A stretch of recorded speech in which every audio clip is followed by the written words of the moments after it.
each man as your friend. You can't live in this world all by yourself.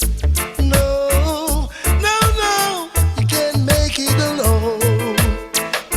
And just as sure as you try to make it by yourself, you're gonna wake up and find you're gonna need somebody else.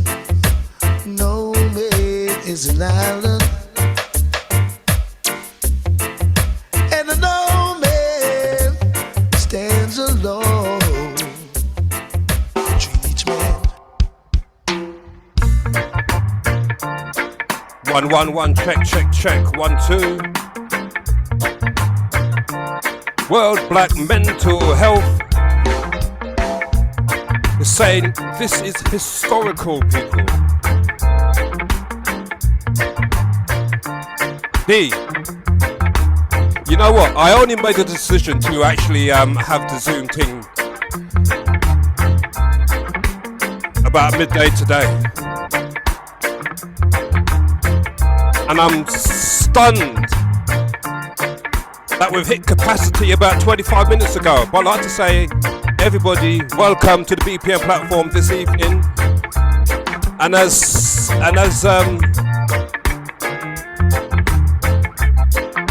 as World Black Mental Health Organization has said,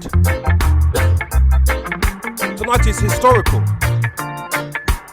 Is it one of those moments? One of those George Floyd moments? This is the question. It's a subject which you all want to speak about. It's a subject that everybody is talking to one another, and it is on a tip of every black person's tongues.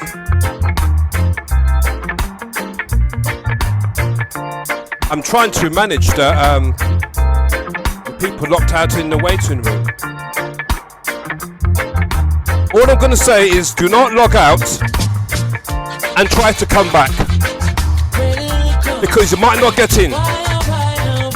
I'd like to say welcome to one and all on the BPM platform, because tonight I've got a feeling tonight's going to be trouble. One thing about tonight is, and them say here comes trouble, here comes the danger, sent by the Savior, welcome the Rasta youths. I start recruit soldiers outside the school, bear trouble.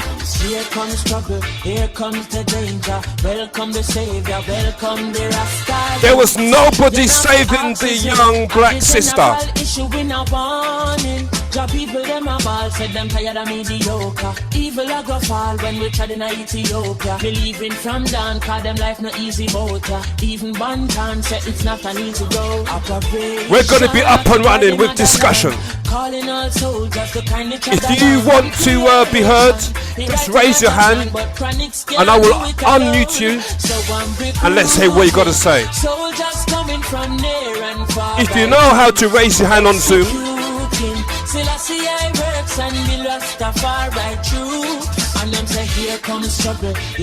tonight is trouble. Is there a YouTube or Facebook link? Sorry, Lee. Here comes trouble, here comes the danger. Welcome the Savior, welcome the Rasta. Sylvia, this is just the intro signature tune. Waving the banner red, green and gold. It is such an honor prophecies unfold. Discovered on stones, on trees and scrolls, and even in the stories that Jesus told. No problem, Sylvia. This is the BPM. Every time the BPM starts, this is our introduction tune. But I can't do it alone. Rasta recruiting soldiers coming from near and far. I choose executing. Selassie I works and be Rastafari. True. Here comes trouble, here comes the danger, sent by the Savior, welcome the Rasta youth. I start recruit soldiers for Selassie I army. Hey, Here comes trouble, here comes the danger. Welcome the savior, welcome the Rasta youth. You know fi ask is who are the general issue in a warning. Hey, left or right, the soldiers are come. Left, right, the soldiers are come. Hey, could I never throw it down, no boy. Yeah, and we say left, right, the soldiers are come. Left, right, the soldiers are come. Left, right, the soldiers are marching on. Okay, so here comes trouble, my friend. And here comes danger. I've got a feeling here comes trouble tonight on the BPM. I would like to welcome you one and all. There was a hell of a lot of new faces I could see here that I've never seen before on the BPM. So before we start, welcome. What is the BPM? The BPM stands for Big People Music. Started during lockdown 2.5 years ago. Basically every weekend on the same link that you clicked on this evening, Saturday and Sunday from 8 o'clock. If you wanted just to hear the songs that I listened to, you listened to back in the 60s, 70s, 80s, just good old-fashioned Big People Black music, this is the platform. Free to enter from 8 o'clock Saturday and more or less every single weekend since lockdown we have been on. It is your number one Zoom platform.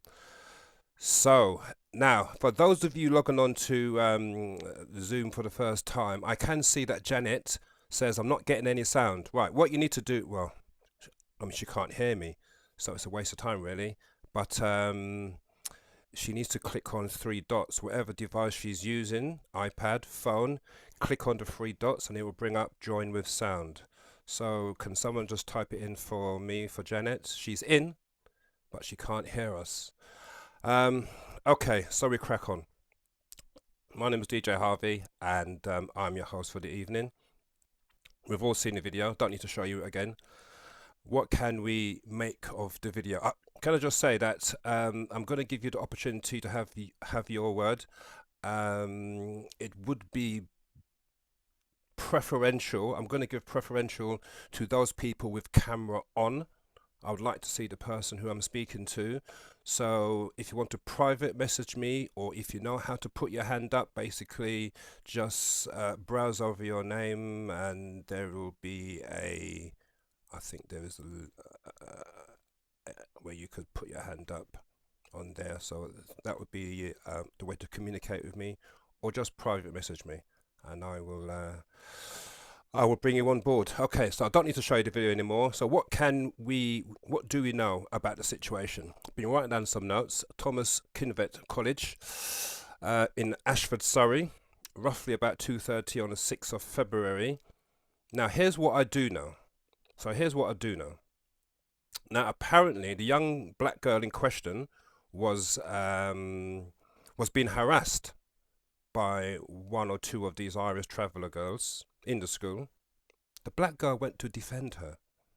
The black girl went to defend a white girl who was being harassed by these travelling girls. The travelling girls turned around to the black girl and called her the N-word, which obviously she didn't react, but it now made her a target because she pushed back on them. Obviously after school they told the family and they targeted her. They waited for her, they targeted her, and hence the commotion that went on. This is what happened. The black girl didn't show any aggression. It was the travellers who attacked her, and as I said, you've all seen the video. Points of discussion. Well, what we do know at the moment is that there's been 5 arrests, a 16-year-old, 2 11-year-olds, 39-year-old woman, 43-year-old man, and a 15-year-old girl has been urged to hand herself in. What are they being arrested for? Well, the 39-year-old, the 2 11-year-olds and the 16-year-old has been arrested on suspicion of attempted racially aggravated grievously bodily harm. The 43-year-old man and the 39-year-old woman has been charged with suspicion of child neglect and intentionally encouraging and assisting the commission of an indictable only offence. Now, the head teacher, Richard Beeson, has put a statement out on Twitter, and what he says is, we can assure you that we are taking all the necessary steps to ensure this isolated incident is dealt with, and the student's safety is our paramount concern. I'm sure you're all aware there was a protest today at 2:30 outside the school, and again, you've probably seen all the videos. How is the girl? The girl's doing okay. Apart from one or two bumps and bruises, she's doing okay. What else do I need to feed to you? So points of discussion basically is, I've heard a lot of commotion about the head teacher. What should he have done? Should he have been more authoritative and more dynamic when he interjected in the fighting? He was very passive. Was he very passive because of today's society? What do you think should happen to the perpetrators? There's many points for discussion, but you know what? Less of me. The first hand, I'm going to unmute Monica. Monica, I've sent you a request to be unmuted. Hopefully you will click that elusive button so we could hear you loud and clear. Can you hear me? Monica, good evening, darling. Good evening to you. Loud and clear, Yeah. What is your points on the incidents that happened on the 6th of February? Well, you know what? I think it was absolutely disgraceful. Even the people in the car driving past, nobody intervened. Nobody. That little girl, oh my God, she could have been killed there. She could have quite easily been killed. I mean, as I said, I'm the host. I have to play devil's advocate here. Yeah. And what I did hear on one or two discussions on the radio and whatnot is that whether or not it's black and black, white on black, two kids fighting, two black kids fighting, every single video that you've ever watched where two people are fighting, especially school kids, you never ever see other children or passerbys standing or jumping in. Maybe eventually they do, but initially no one does anything. I mean, no, that was terrible. They just sat in their cars and watched that little girl. No, it was, if I was passing as a mum, grandmother, I would have said to them, now stop. Maybe they would have kicked me too. Do you think, sorry to interrupt, do you think that if it was 5 black persons beating up one white girl, what do you think the reaction of the surrounding crowd would be? Oh my God, there would have been uproar. They would have run in to save the little girl. It would have been uproar. Even black people would have run in and saved her too. I didn't see colour there.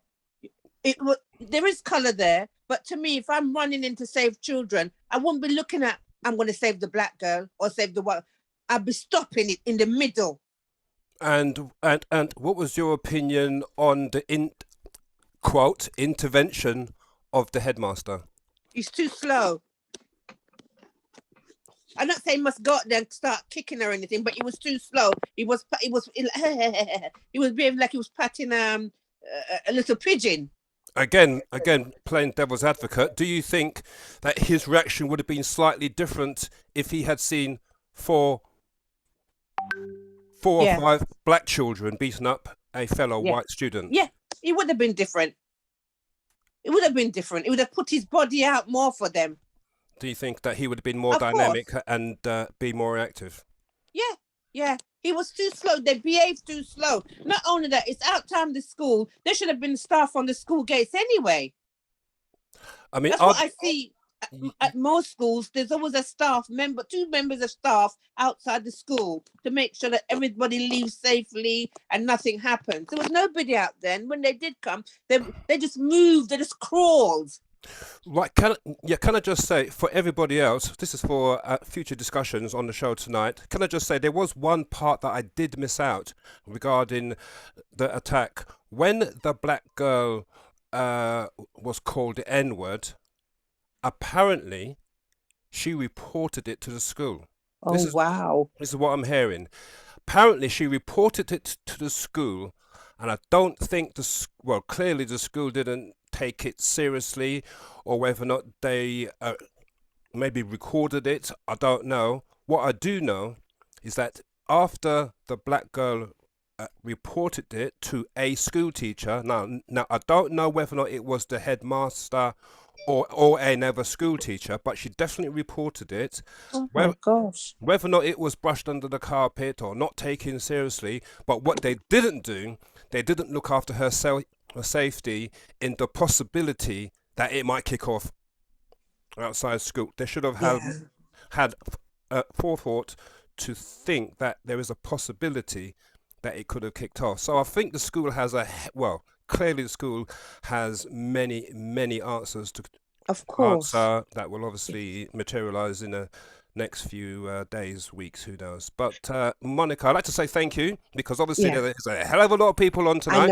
I know. And, I wanted to say as well, can on. I just mention this part? In the news feed on the phone today, it said people rent beating up a little girl, but it didn't say black or white. It made it look as though it was a normal fight amongst, which was a normal fight amongst them, but it didn't mention color. If that was a white what platform girl, was that on? Sorry, where was that? Sorry, on the news feed on my phone, on the news, on the newsreel. You on mean my phone. On your phone? Okay. Yeah. If that was a black girl that did that to a white girl, it would have mentioned 5 black people beat up white girl, disgrace. It didn't sound like that. It made it look like it was just young people just fighting by themselves. Well, obviously, it depends what sort of feed it was. It depends where it came from, who wrote it. It was played down. I mean, I would be very surprised if it was one of like for example, Sky or BBC. I don't think they would have opened them up themselves to be attacked in that way. It must have been a lesser media outlet. I don't know. But like I said, thank you very much. Okay, thank you have too. Have a good evening and enjoy the show. I will do. Excellent. Okay, so where are we going next? We've got Merlene got her hand up, but she's not on video. But I'm going to still ask her to be unmuted. Anybody else want to put a hand up? Anybody else want to go? Yes, Merlene. Aha. Good evening. There you are. Good evening to you. And what are your thoughts on the incident in question?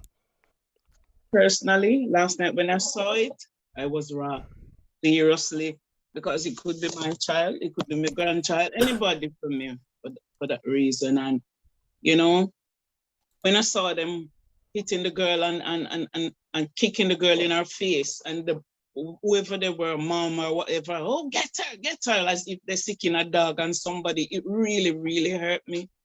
You know, if I was there, I'd have pulled them apart myself, because kids shouldn't be living like that in the first place. Once ago, school was safe haven. School was like second home. No, that is gone. You have to be worried for your kids when you send them to school. You know, so it's just not good, and something needs to be done. Needs to be done. I know exactly what you mean, you know, because me personally, I've got a 6, 7 and a 10-year-old. Yeah. And my 10-year-old will be 11 soon, start secondary school in September. So I know exactly where you're coming from. And of course, every grandparent is obviously going to be concerned. What do you think of the actions of the headmaster? Oh, him. Please. Him. Oh, the man was walking like he's going down the aisle. Yeah. And it really hurt me. It's as if he didn't care, really. He didn't care. But as we all know, if it was the other way around, the police would have come and grab who they're supposed to grab. Long time, no question. And the headmaster, he needs to either leave the school or something. And people should have withdraw their children. In my opinion, people should withdraw their children, especially the B ones, from the school. And there's no safeguarding or no safety for them. Don't send them back until it's sorted, because sooner or later it might happen again. Well, I mean, to be honest with you, you do feel as though the next one is just around the corner. You definitely get that feeling, and I feel as Yeah, though there's lots of things happening right now that are not being reported, yeah. that will put us all up in arms. But anyway, Merlin, I'd like to say thank you very much for You're your welcome. input this evening. Yeah, And like I said, enjoy the show. yeah. We Thank. no problem. Okay, so hands up. Those on camera. Anybody want to go on camera? Anybody want to put a hand up? Anybody want to go live? We have spaces. Michael. I think Michael has got a. Yes, he has. Let me unmute Michael. Michael, good evening. Good evening, Harvey. DJ Harvey, I should say. Thank you very much for this show.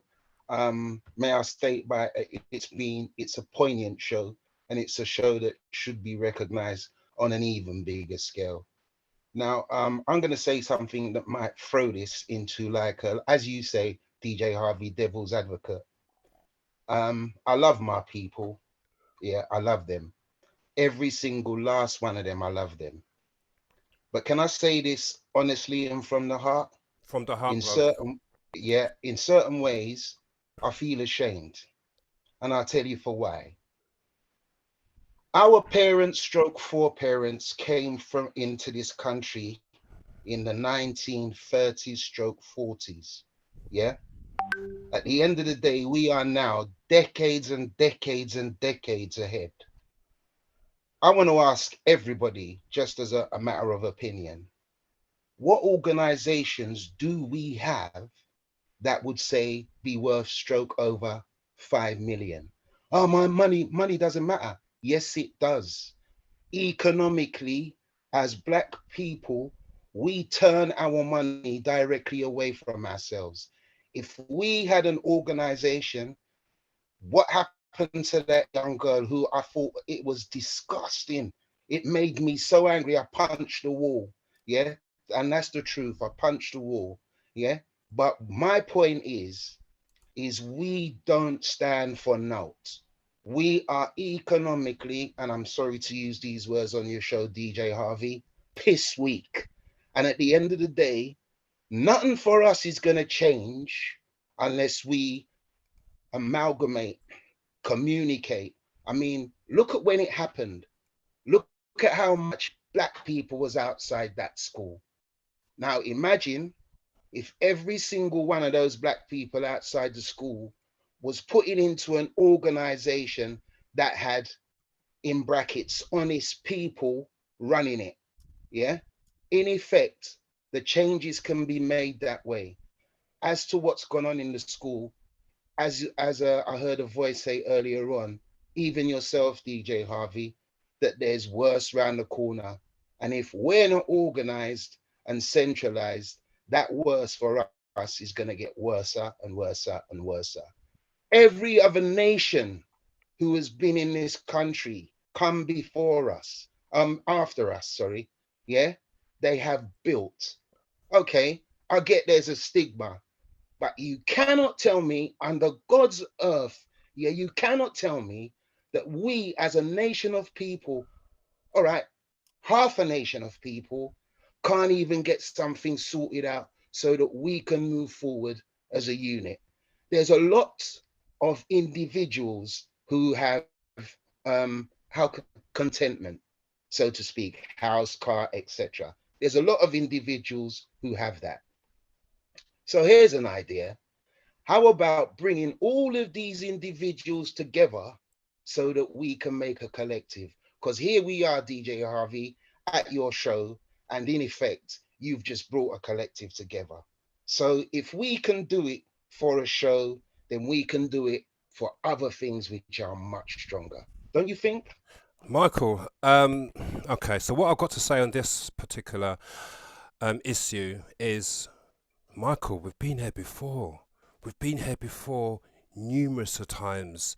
How many times in the last 10, 50, 20, 30, 40 years with saying so and so has happened, right, let's get together, let's speak as one, let's unite, we've been here before. It's like a revolving ball over and over again. What I is happening? disagree. You disagree? Yeah, listen to this. Yeah, this is just me speaking out of what I've seen. Okay, Farrakhan in the United States organized the Million Man March. He got 1 million men. Yeah, just like you passing out this message, and the rest of the DJs, the rest of the community workers right across the UK, we can do exactly the same. There's no money involved in that. That's just a togetherness. Once we can establish that togetherness, then in effect, we can move forward. Yeah, we're not moving forward. We're not moving forward. 2023, and a young black girl is getting beaten up. Sorry for saying it, but they're pikeys. Yeah, she was getting beaten up by them. Yeah, who could she turn to? Yeah, the next day, black people turned out in masses. Yeah, where was the lawyer? Where was a barrister communicating with the top boy in Ashford police station? Listen, lock them up tonight. Because if it was black people, you would lock them up tonight. But because we don't have those powerful voices driven by one organization, we are flopping. If Farrakhan can do it, we can do it. We can do it. And we have to understand that, listen, Rome weren't built in a day. Edison discovered 10,000 ways of failing before he created the light, da-di-da, and the history goes on. So what? After 10 years, we're going to stop? No. The more we stop is the more advantage they take. Look, Bill Gates used to be in Africa, and he used to run a program called the Bill Gates Foundation. You think about it, black people. He left the foundation, has got major stocks in every single pharmaceutical company in the world, and he's now bought farmland. What does that tell you? Last thing before I go, what does that tell you? Yeah, that means that the people, black, white, indifferent, was like, nah, we're not taking the COVID virus. Yeah, we're not taking it. Yeah. So he is now finding another way in which to do bad things to black people. Yeah, you're giving young girls in Africa vaccinations, yeah, so that it kills their ovaries. These are messages. These people are telling you, yeah, that in effect, right, we don't want you. We built your countries. Without us, yeah, you would be zilch. Yeah, we built your countries. We've suffered enough. That's why we're so tough. But at the end of the day, right now, without any positive organization going forward, we're gonna flop. Thank So, you. so before you Go on, go, DJ. I'll be sorry. yeah, before you go, can I just say, you said that we got to come together and make changes, and your quote was, "Rome wasn't built in a day." So, before you go, tell Example. tell me, when do you expect, quote unquote, the Black Rome to be built? Starting from now, that girl was a catalyst. Yeah, and that girl was the straw that broke the camel's back. At the end of the day, I'm not fearing for me, you know. Don't get this twisted in any way. I'm not fearing for me. If there's any grandmas and grandpas in this audience, which I certainly do believe there is, yeah. If we don't sort something out, you should start fearing. Because at the end of the day, it's those children who are gonna suffer. And again, do you think the Lawrence killing, George Floyd, do you think this should have started from then? Why now and not then or then? Why Okay, now? okay. Um, uh, This is Baroness this is Lawrence. yeah. This is my point. I don't understand. Every time something happens, we've got to start from now. But that now has been 10, 15, 20, 30 years ago. But in effect, DJ Harvey, no disrespect, but we weren't having shows like this. Right. Okay. Because if we were, Baroness Lawrence, as she's known now, would have had quicker justice. Yeah, she would have had quicker justice. At the end of the day, right now, what you've just spoken of is another catalyst. They've been probing us. Don't you see it? They've been probing us to see how we are going to react. We are not, we are reacting. We're not proacting, we're reacting. It's time to proact. Yeah. S- And sorry, So, go ahead. yeah, just to interrupt you, because a very important comment has come up in the Zoom chat. Cynthia has said she's a bit siding towards me. It's not going to happen, she said. We've had many incidences. People get upset, excited, which is short lived, sad to say. This is what I'm Okay. trying to say. I can't I see when. thank you, Cynthia and DJ Harvey. Let me ask both of you, yeah, the retort. Yeah. You're gonna then allow your people to get bashed, kicked, stabbed, joke up, etc., and still not have an organization that has any power to do something. Do you know how many black millionaires we have in this country? At the end of the day, right now, I am 100% sure that if a body of people went to them together and said, this is what we're doing, serious professionals, accountants, yeah, marketing people, yeah, open a charity and do it, but do something to get the ball rolling. So, you know what? Like I said, we're a nation of people. If even half the nation says, yes, I'm involved in some way or the other, we will then move forward. It may take us 15 years, but you know what? That's my grandchildren. I'm going to do it for them. If I'm not going to do it for me, I'm going to do it for them. Yeah. It's the individual coming together to make the collective. And we're not making the collective. Yeah, we're not. So is it going to take another bashing, another killing, another stabbing, another shooting before we do another one of these shows? No, I don't think so. You, sir, DJ Harvey, will always have a topic to bring to the show. But what we do need is organizational skills. Look, simple sayings. If we can do it for the white man, yeah, we can do it for ourselves, even if we start in a small way, even if that. Yeah, no For worries. Go on. sorry, my last point. For argument's sake, yeah, for argument's sake, I want to put together a petition to ban the words Black Friday. I want to ban them. Yeah, I want to ban them, and I'll tell you for why. Every single person on that, on sitting here on this show tonight, 100 people know exactly what I'm talking about. Who's made a move to ban Black Friday? Who has? Who has? I'll tell you, nobody.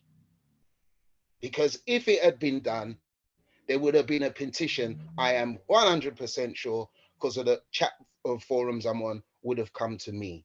So if we're going to do this as a community, let us community, not just for the girl, but for the way they utilize us. I'm not an animal. I'm a human being. I'm a man, and my sisters, they're not animals. They're human beings and they're beautiful. We need to start on that. We really do. Sir, I'd like to say thank you very much. Sorry You're for giving welcome. you, yeah, sorry for giving you a hard time, but you must understand, I'm here not to sit on the fence. I'm here to stimulate both sides. No, Thank, 100%. but thank you very much, sir. Thank you, Harry. No worries. Okay. Can I just say that before we move on to where we're going to go, we're going to go to Cynthia next. Before we go to Cynthia, can you apologize to your family and friends who have been trying to get on? The capacity on the BPM is 100. The show started at 8 o'clock. I can tell you at 7:35 we hit 100. At 7:35, 25 minutes before start time. So all of you who are in, wow, thank you very much. But there are, let's just say, there's a lot of people locked out.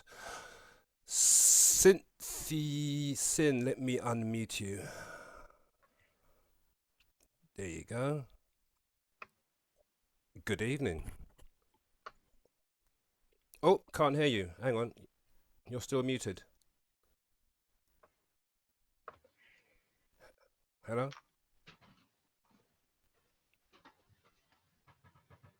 Hello, can you hear me? Yes, we can. Loud and clear. Okay. Yeah, hi DJ Harvey. It's been a while. It's been a while, yes. Good. It to has. see you. So the last speaker, I totally agree with what he was saying. However, my point is we do get excited when something happens, but it is very short-lived. There are pockets of organizations that do try to do something and make a difference. But I think the problem that we have, and I hate to say it, and if I upset anyone, then it's just, I just upset people. We're not organized.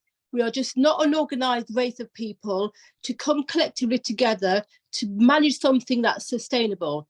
And that's the bottom line. I've been to so many, I'm involved in an organization, and just to organize an event, everybody wants to be the top dog. Nobody wants to listen to anybody else.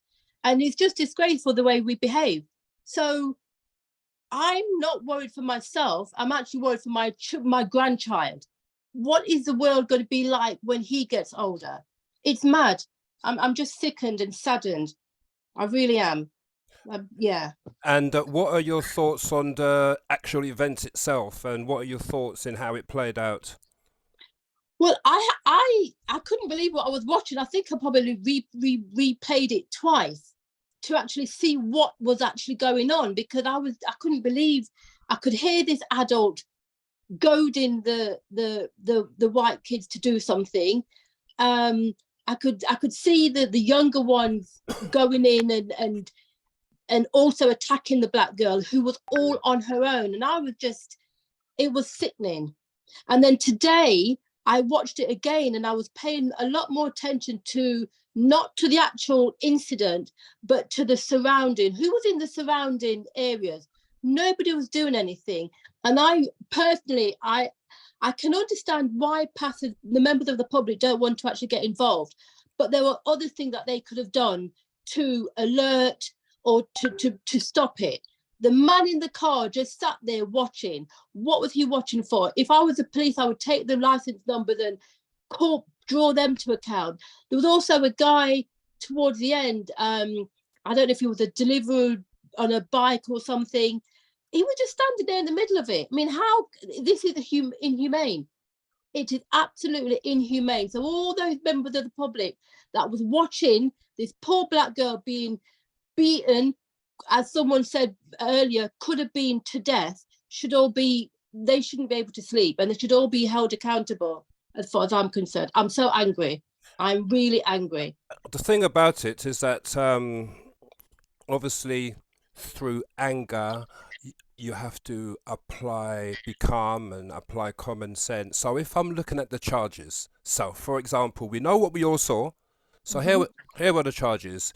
You've got a 39-year-old, two 11-year-olds, and a 16-year-old being charged with suspicion of attempted racially aggravated grievously bodily harm. So what does that mean regarding prison term or sentencing if found guilty? Oh, I don't know, but I'm going to guess 39-year-old, maybe 2 years in prison, served 12 months. Two 11-year-olds and a 16-year-old girl's detention. I mean, there's not a lot there. 43-year-old man, 39-year-old woman, suspicion of child neglect, intentionally encouraging and assisting commission of an indictable offence. Again, what is that in real terms? If found guilty in a court of law, 6 months, 12 months? 6 to 12 months, I should imagine. Exactly. Is that going to correct them? We can't correct these people. No. And I mean, I hate to stereotype a particular community, which I shouldn't do because I'm black and we've been stereotyped. But for those of you who do know the Travellers community, they ain't ramping. They are a force to reckon with. We've all seen it. I've seen it. I feel as though this is just a start, because I could see this is just me personally now, I could see some serious repercussions in the travelling community against black people. This is what I'm sadly thinking. I hope I'm wrong, but this is my suspicion that this is the start of not a very good road to go down. Something else. Yeah, but Cynthia, I'd like to say thank you very much. We hope to see you on the BPM very soon. Yes. And you've been sadly missed, but I'm sure we'll see your beautiful face again very soon. Okay, DJ Harvey, thank you very much. No worries, you take care. Yemisi, no, yes. Oh, she's waved. I think that means yes. Actually, hang on a minute. Let me remove that and then ask her to unmute. There you go. Hiya, can you hear me? Hello, yes, loud and clear. I love your name, Yemisi. Thank you very much. Excellent. DJ Harvey. Yeah, what Thank are your you so thoughts? Yeah, what are your thoughts on the incident in question? Right, okay. I'm guessing my thoughts will probably be the same as everyone else's, which is disgust. I still have pains in my chest from watching it yesterday. Like Sin said, when I watched it again today, I could not watch the girl being dragged up and down, but I watched the surroundings and I watched what people were doing. And that was disheartening as well.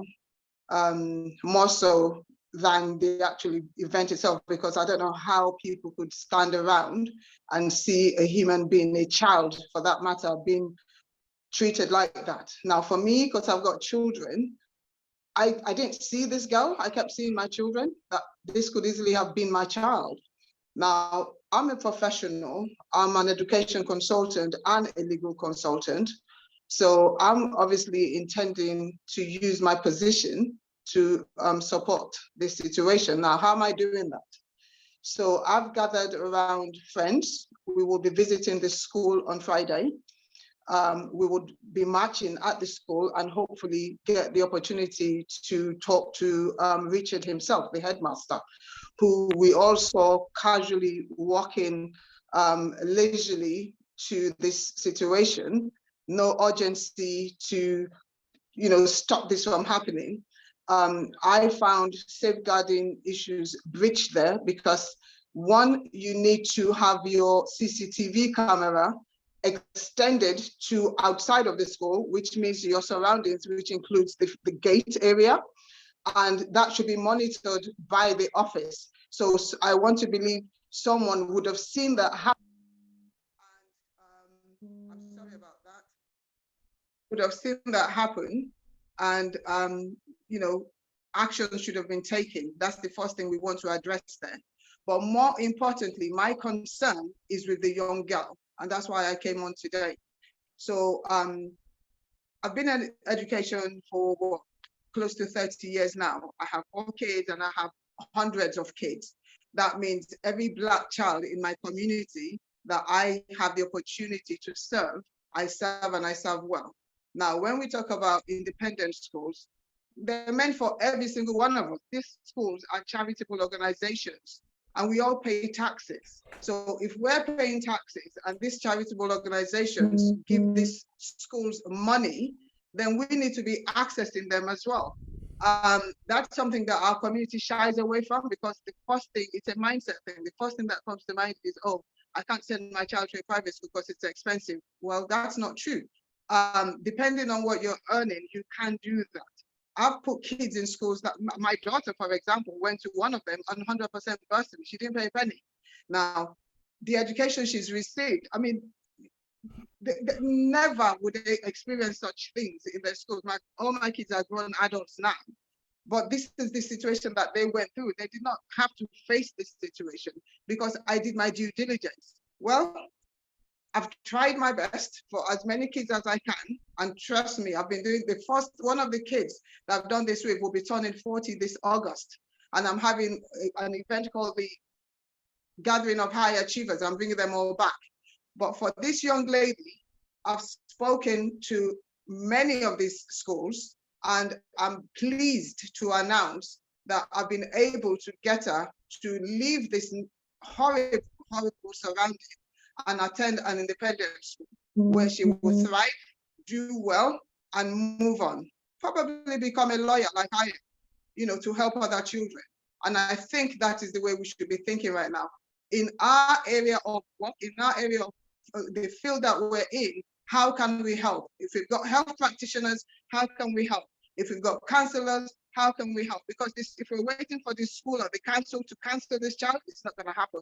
She is going to be traumatized for life if we do not do something about it. And that's why I'm begging everyone here, look into yourselves, find the areas that you can help her. DJ Harvey has done that, because I've never heard of DJ Harvey. Because someone sent me this link, I'm here and I'm able to share this. How I'm going to get a hold of this girl, I don't know, because I know the school's never going to release that information, but I know it's a matter of time.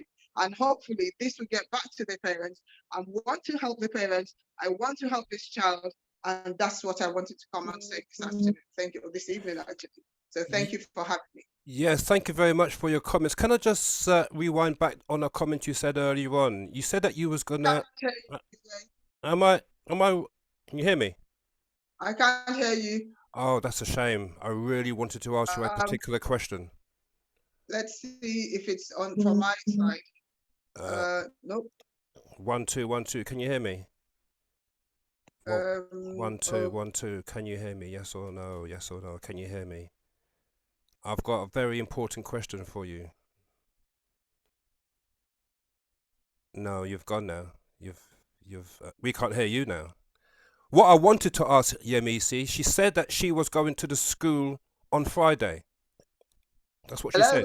Yes. Oh, yeah, you can hear me now, yes? I can hear you now. Fantastic. Okay, Yemisi, one final question. You said that you was going to go to the school on Friday. Is that true? Correct, yes. Right, okay. So, now, I've seen the letter that the school has written. Let me read some of it out. This is an official letter from the college itself. Says, Okay. you may be aware that one of our students injured in a violent altercation outside the school. We would like to reassure you that the police were called and are currently investigating this very serious incident. We understand from the police statement that 5 arrests have been made. We are supporting the police and investigate this matter. Given the significant number of social media messages of concern around this incident, we will be closing the school early at 12:20 today. That is today, the 8th of February. If any of the students are unable to make their way home as normal, then they will be able to stay and be supervised at school in the canteen. Now, here's what I'm going to ask you the question on. It says, students who would normally get a meal from the canteen at lunch will be able to do so from 12:20 if they wish to do so. As planned, the school will be closed to students on Thursday the 9th and Friday the 10th of February for staff inset days. Now, you're going to be there on Friday. Yeah. Now he's saying in the letter, and this is signed by R. Beeson himself, Richard Beeson, the principal. This is signed by him. So they're saying the school is being closed for staff inset day. Now, does that tally in with what you're going there for on Friday? Well, I have no intention of seeing the students. So the staff will be there. The inset day is within the school. So that would not stop us. So we will go. Excellent. And what is the main thing that you personally want to take away from that meeting on Friday? Well, first of all, I want to challenge the situation. I've already got a lawyer friend who is going to support this parent 100% free. She's not going to have to pay for the fees. We want to know why, first of all, why did this child have to go through this for the whole week?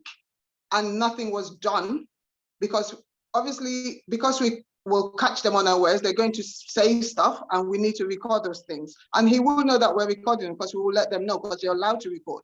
That's the whole beauty, that's the beauty of it.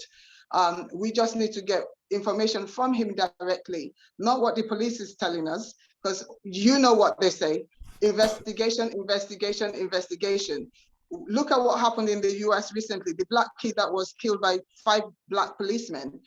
Immediately they were put away. If that were white policemen, they would still be investigating it up till now. We're fed up of investigations. We want action, we want things done. Just like what Michael said earlier, we need to step up. and not lie down and just take these things that they say to us. And we don't want to get excited because something's happened now. We want action and we want to see it continue because these things are not in isolation.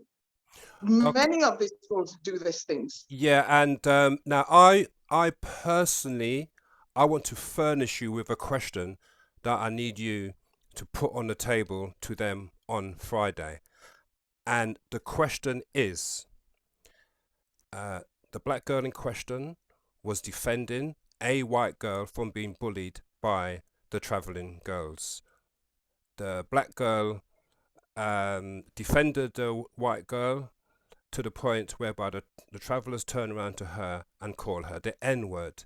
The black girl then reported it to a teacher. I don't know how senior it was, but it was to a teacher. What I want to know is, one, can they confirm that it was reported by her? And two, what did they do about it?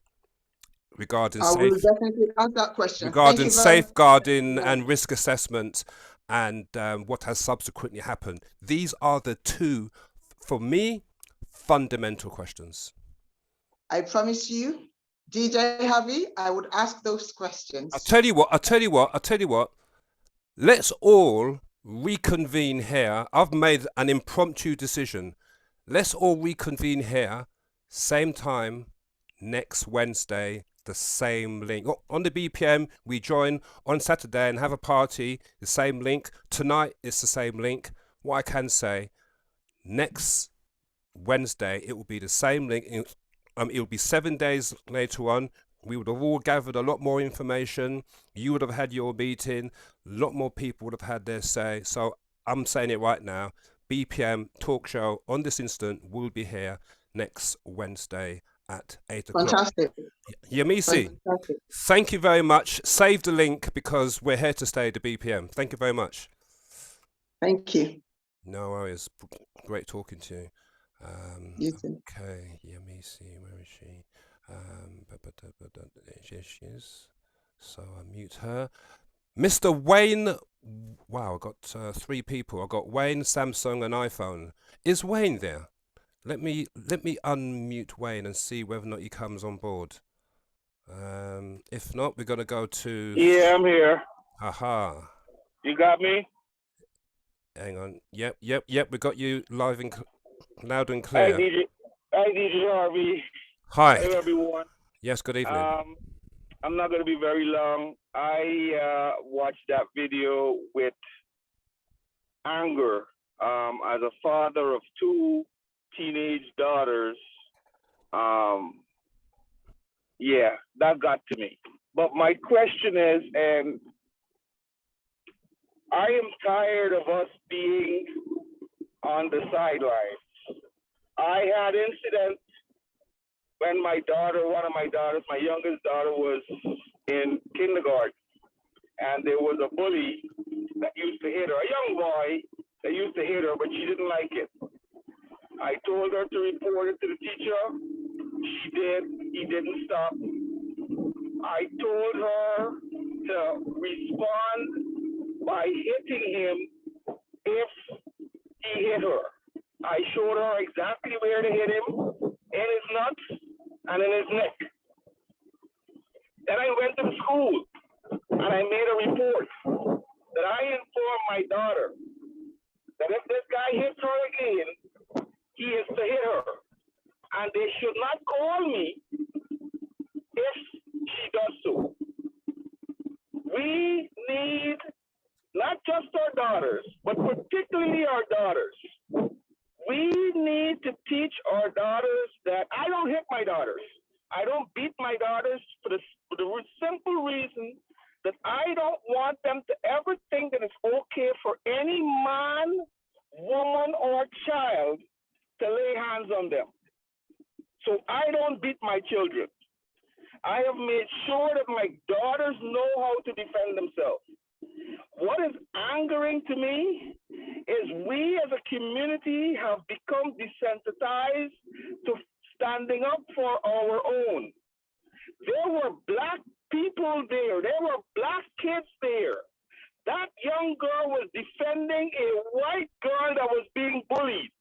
Nobody saw it fit to jump in and try to defend that girl as she was being banked by 5 kids, 3 or 4 or 5 kids. That's the problem. We need to teach our kids that they have to stand up for themselves. As a community, we need to stand up for ourselves. I live in America. I was about to say, what part of America are you calling from, sir? I live in California. California. Wow. What's the weather like over there? Hot. My roof is down. Oh, you probably can't see because I've got a background on, but I'm in my car and the roof is down and it's wet. We envy you over here in the UK. It's cold and it's frosty. It's 71 degrees and sunny. No, but seriously, you know, I'm in the process of getting a conceal and carry license to carry firearms. For some reason, we think as Black people that it's against religion for us to defend ourselves. Wayne, I'm sorry to interrupt. Did you say that you are in the process of getting a license to carry firearms? Yes. Me and a set of friends of mine, because the Supreme Court just changed the laws regarding being allowed to get a concealed and carry license. Before, you had to give a reason why you needed a license. Now it's a Second Amendment right, and for as long as you don't have any criminal background history, any mental health history, you're an upstanding citizen. You should be. There's some psychological tests and stuff that you have to go through, but you should be able to get your license. But I am arming myself because I believe it's going to get to the point where we're going to have to defend ourselves against white supremacy is on the uprise across the world. It's not just in England. It's all over. These people feel they have a right to do to us anything they feel like. And in most cases, they're justified and defended. So do you feel, just going on Everine, she says all my family in Miami has their license for firearms. Do you think, and you said that it's crazy out there, do you think that there is a significant rise in Americans / Black Americans increasing the owning of firearms? Oh yeah, definitely. And why do you think that is? Because it has gotten to the point where we realize that we will have to defend ourselves. We will have to defend ourselves. I am honestly scared that at some point this will come to a loggerhead where you will have to protect your own.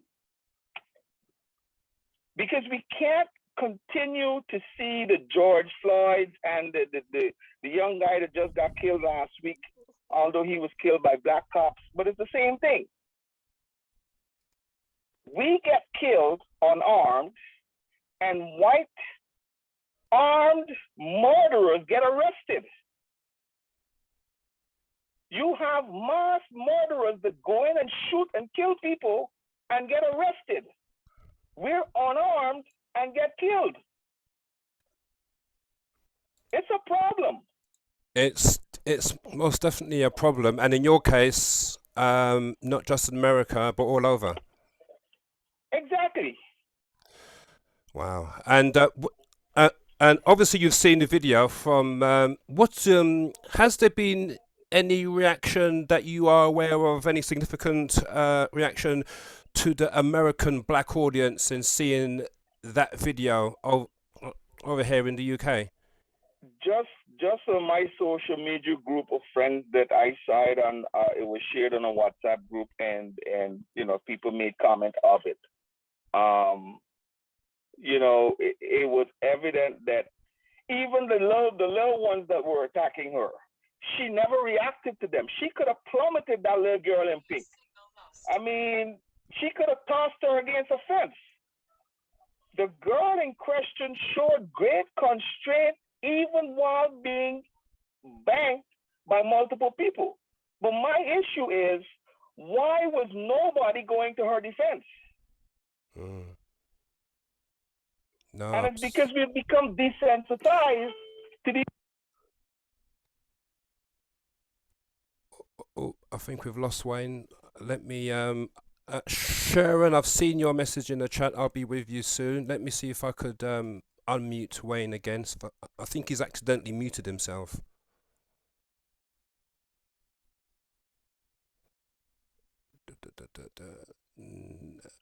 I'll give him 5 seconds. We're going to go to iPhone next, and then I can see Sharon George. Who's there? I can hear somebody in the background. I can hear somebody in the background. I think we've lost Wayne. No, I'm not Wayne. on. Hello, yeah, sir. I'm here. Yes. Yeah, I was saying thank you for the opportunity. Unfortunately, I got to jump on to another Zoom for 1 o'clock. No worries. So I'm gonna run. You're a very busy man. We'll see you next Wednesday. But I will definitely try to get on next Wednesday for sure. Okay, I will see if I could. Well, I know I can increase the capacity because I've got a feeling that it's going to be even more busier next week. But thank you very much, sir. Don't mention. Thank you. No worries. Okay, where we go next? Let's go over to iPhone. Hopefully iPhone is there. If not, we're going to go to Sharon. Oh, Sharon, you've actually found how to wave. Yes. Excellent. Hello. iPhone. Hello. Yeah, what's the name and what part of the world are you calling from? Good evening. Hi. I'm calling from West Midlands, Wolverhampton. West Midlands, you're not too far from me. Okay. No worries. And what's your first name? Tony. Tony, sir, how do you feel about the situation? Just called the tail end of the discussion, and the sentiments that I've heard so far, I fully endorse, and I hear the frustration and the anger of individuals who have saw and watched this terrible situation with this young girl. I myself did watch the video yesterday on WhatsApp. It was sent to me, and in fairness, I was very distressed to see exactly what this black girl, this young black child, was going through, being attacked like that.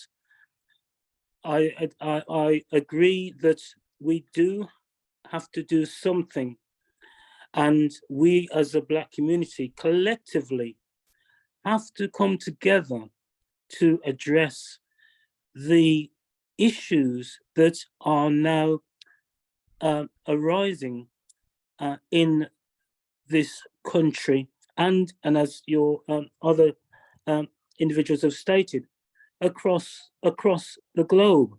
Because black people are being treated, we are being treated like second, third class citizens, that we are discarded and can be treated in any which way that any nation feels that they can treat black people. I was watching an incident again on the WhatsApp regarding, this was in Tunisia, at the airport, where individuals were being beaten by the authorities. I have heard about that. I actually heard about that today. I've searched for the video, I couldn't find it, but yes, I have heard about that incident. And again, the incident in America, where we are, we are simply just being targeted as a race of people, that we're just taken out. We've just been taken out. Obviously, the last caller that spoke, they live in America. We in the UK, we don't carry guns. We're not of that ilk. We are not a gun society. But I understand the frustration, certainly, and the issues in America, that a lot of black people now are taking up arms simply to defend themselves. But as I said, over here in the UK, we genuinely do have to do something and collectively work together to address the continuation of discrimination, prejudice against our race of people. We seem to be lost. We seem to have no direction. I think that one of the callers just came on and I heard she just said, you know, we just disorganized and, you know, we are not able to organize ourselves so that there is longevity in whatever action we are going to take. And I think the issues that we are addressing today, and I'm sure the frustration wherever we are, whether it be north, south, east or west, we are all frustrated. We are all saying the same things, but centrally we have no voice. There is no voice or representation that we are able to collectively put our thoughts and ideas and constructively put forward to government issues that are really impacting upon our community, we as Black people and the community at large. It's really, really frustrating and really upsetting to know that we are here in 2023 and we are now again going through this type of behavior and treatment. I can't believe it. Really cannot believe it. Can I ask you, do you think that we will be, what I'm going to say is quite sad what I'm going to say, because some people will agree and some people won't agree, but do you think in 10 years time we'll be having the same conversation? Carry on like this, yeah. Unfortunately, if the issues are not addressed, we will be in the same situation, if not worse. Okay, let me. Because the situation, and again, we have to have calm heads, and we have to have clear foresight in what we want to achieve and what needs to happen to address the issues of today. Because we see in this country and the UK and the United States, as we see the uprising of the far right.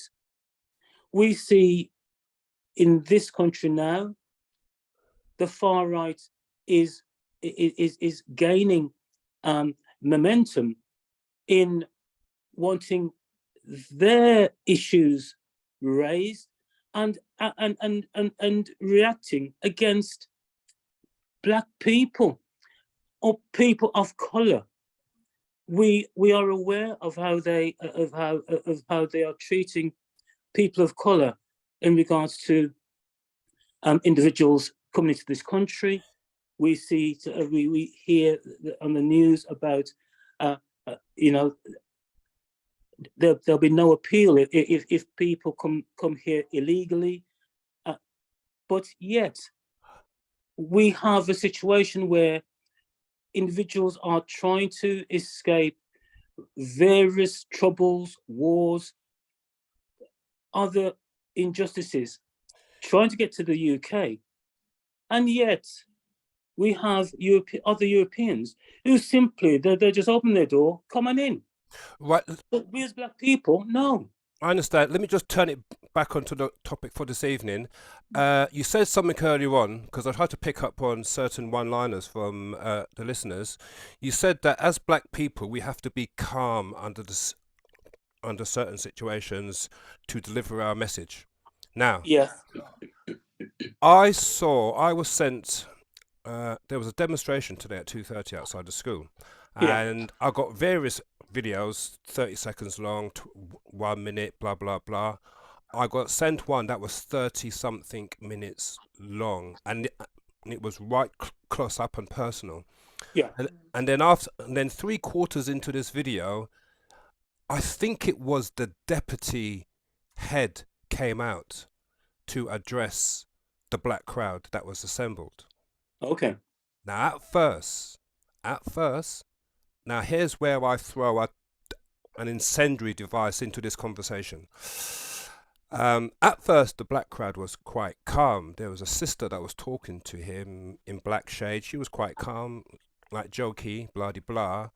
But once the crowd realized that a representative from the school, white, in uniform, tie, blah, blah, blah, they literally harangued him to a point whereby there was so much in his face. I was watching it and I was getting so uncomfortable and somewhat embarrassed watching it. I had to stop it. I literally had to stop watching the video. The crowd, they looked as though they wanted to lynch him. Yeah. So yeah, tensions running high. Running high. I understand that tensions are running high, but do you think that certain individuals do not have the capacity to remain calm under very trying situations? Because what I saw today, I mean, why can't people be professional? Try to put the anger to one side, the frustration, and talk to him in a professional, educated manner. This is what. Yeah. This is my point. Yeah, and this and it does take individual programs like this, and I know these incidents happen, and this has hit the headlines, and yes, there'll be individuals that will be frustrated and angry, and yes, we are showing anger and frustration, but at the same time, yes, I would agree that we have to know that the way that we behave may cause more issues, antagonization in the long term. Exactly, and that's my point. And breaks it down. Breaks it down. That is exactly the point that I was trying to make here. I must say that I was biting my tongue. I know what I want to say, but what I'm trying to say is that at these particular times, like for example, this evening on this platform, everybody's frustrated, everybody's angry, but we're calm. We're calm. We're talking professionally. We're educated, and trying to make a difference. But absolutely. But out there, outside of school, what I saw when that Eldridge clearly saw it. He said, what did Eldridge say? He said, the chat is moving too fast. He said, he was wearing a lanyard, self-identified. The head of the school did not go out there. He was the only one brave enough to go out there. Brave being the operative word. Yeah. I he didn't need to go out. He did not need to go out, but he took it upon himself to go out and face, I would like to say the crowd, but it looked like a mob in the end. Unfortunately, I'm all for demonstrating and saying your piece, but there is a certain level you got to stop at and not go to that next level where people are not really respecting you when you're shouting and spitting in someone's face. Yeah, absolutely. And as I said, this is where, we need that organization, that clarity of mind to convey exactly what we want to happen, how it needs to happen, and to address the many issues which are very complex. What is really happening and how we can address these issues, but we have to do that in a manner that that one is clear, it is understandable, And we are addressing, because yes, we are a very intelligent people, and a lot of individuals on this platform have indicated that, you know, that the levels of professions that they are in. So yeah, we have to act professionally, and we have to convey exactly what we want in a manner that is acceptable and clear, to know exactly what we want to achieve in this instance. And this is going forward in the long term. I do understand that. Yeah, I would absolutely love to thank you for coming on the show this evening. Very well received, and thank you very much, sir. West Midlands. You're welcome. Great show. So the platform is really good, and I do hope to be. The platform has been here for 2.5 years. Share the link. Share the link. Yeah. And we're here on evenings. In actual fact, this is the first time I've come on here. I've got the platform. It's my wife. It's Ruby who's got the link. You've probably spoken to Ruby previously. Because I think you're through lockdown with the shows that you're doing. Correct. Yeah, absolutely. That she's been on this platform, but certainly more programs, more opportunities for this type of discussion needs to happen, and needs to be happening on a regular basis, because the discussions that Black people need to have, and the intellectual conversation that we need to hold is lacking. I totally, absolutely 100% agree, hence why we are on this evening. I have to stop you there. Got many people talking, but yeah, thank you very much. Much appreciated. You're welcome. Okay, now I've slightly tweaked it. We're going to have part 2. Part 2 is not going to be next Wednesday. I've just realised that my football team is playing next Wednesday, Arsenal versus Manchester City. So and that is the big game. So it's not going to take place. Look at Michael. Michael, are you an Arsenal fan? Yes, my brother. You know the score, innit? It can't be done next Wednesday. So part 2 is going to be God, Michael. So part 2 is going to be next Thursday evening, which is the 16th of next week. Now, if you want the recordings will be on that Facebook link I've just sent out. The recordings will be posted on that Facebook link for tonight. It will be posted 2 or 3 hours after the show is finished. You'll be there in the morning. If you don't have a Facebook account, then where are we going to go? Well, if you don't have a Facebook account, then what you can do is take down that number, and I will send it to you via WhatsApp. And if you don't have WhatsApp, text me and I'll send it to you by email. So basically you could contact the BPM by WhatsApp, text, Facebook. We've also got an Instagram page. So the recordings for all those people who couldn't log on tonight, the recordings will be available. And also please be aware that the show is being recorded, and so if you do come on with your camera on, please be aware that it is being recorded. If you don't want your face on camera, then obviously you could turn your camera off. Right, very patient. Sharon, I am going to send you an unmute. Sharon, good evening. Hi, good evening. Sorry, hi, good evening. Can you hear me? Loud and clear. What part of the world are you calling from? I'm in Luton, Bedfordshire. You're in Luton, LU1 or LU2? I know the area very well. LU3. LU3, there you go. Anyway, yeah, the nice part of Luton. Okay, Sharon, yes, your thoughts on the incident on the 6th. Okay, I just have a few points really that I wanted to make. So first of all, I would really like to thank the person who videoed and shared what happened. Otherwise, we would have no visibility of this. We would never have known that this had happened, okay? Also as well, I hope that the young lady and her parents can recover from this, because this is very traumatic. And I hope that they get the help that they will obviously need to be able to recover from this.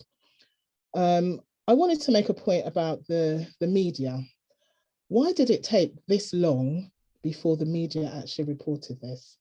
So the first that I actually saw a news article on this was the 6 o'clock news today. And they were reporting it because people were at the school protesting. So was that the first time you actually heard about it? No. That's the first time I saw it on the news. Right, okay. That's the first time I saw it on the news. Yeah. The other thing as well, regarding the media again, is that they keep referring to this incident as a fight or a brawl. To me, it was neither. It was an attack. This wasn't a fight or a brawl. It was an attack. But they keep referring to it as a fight or a brawl, as though this was just two people having a tussle in the street. This young lady was attacked. Okay.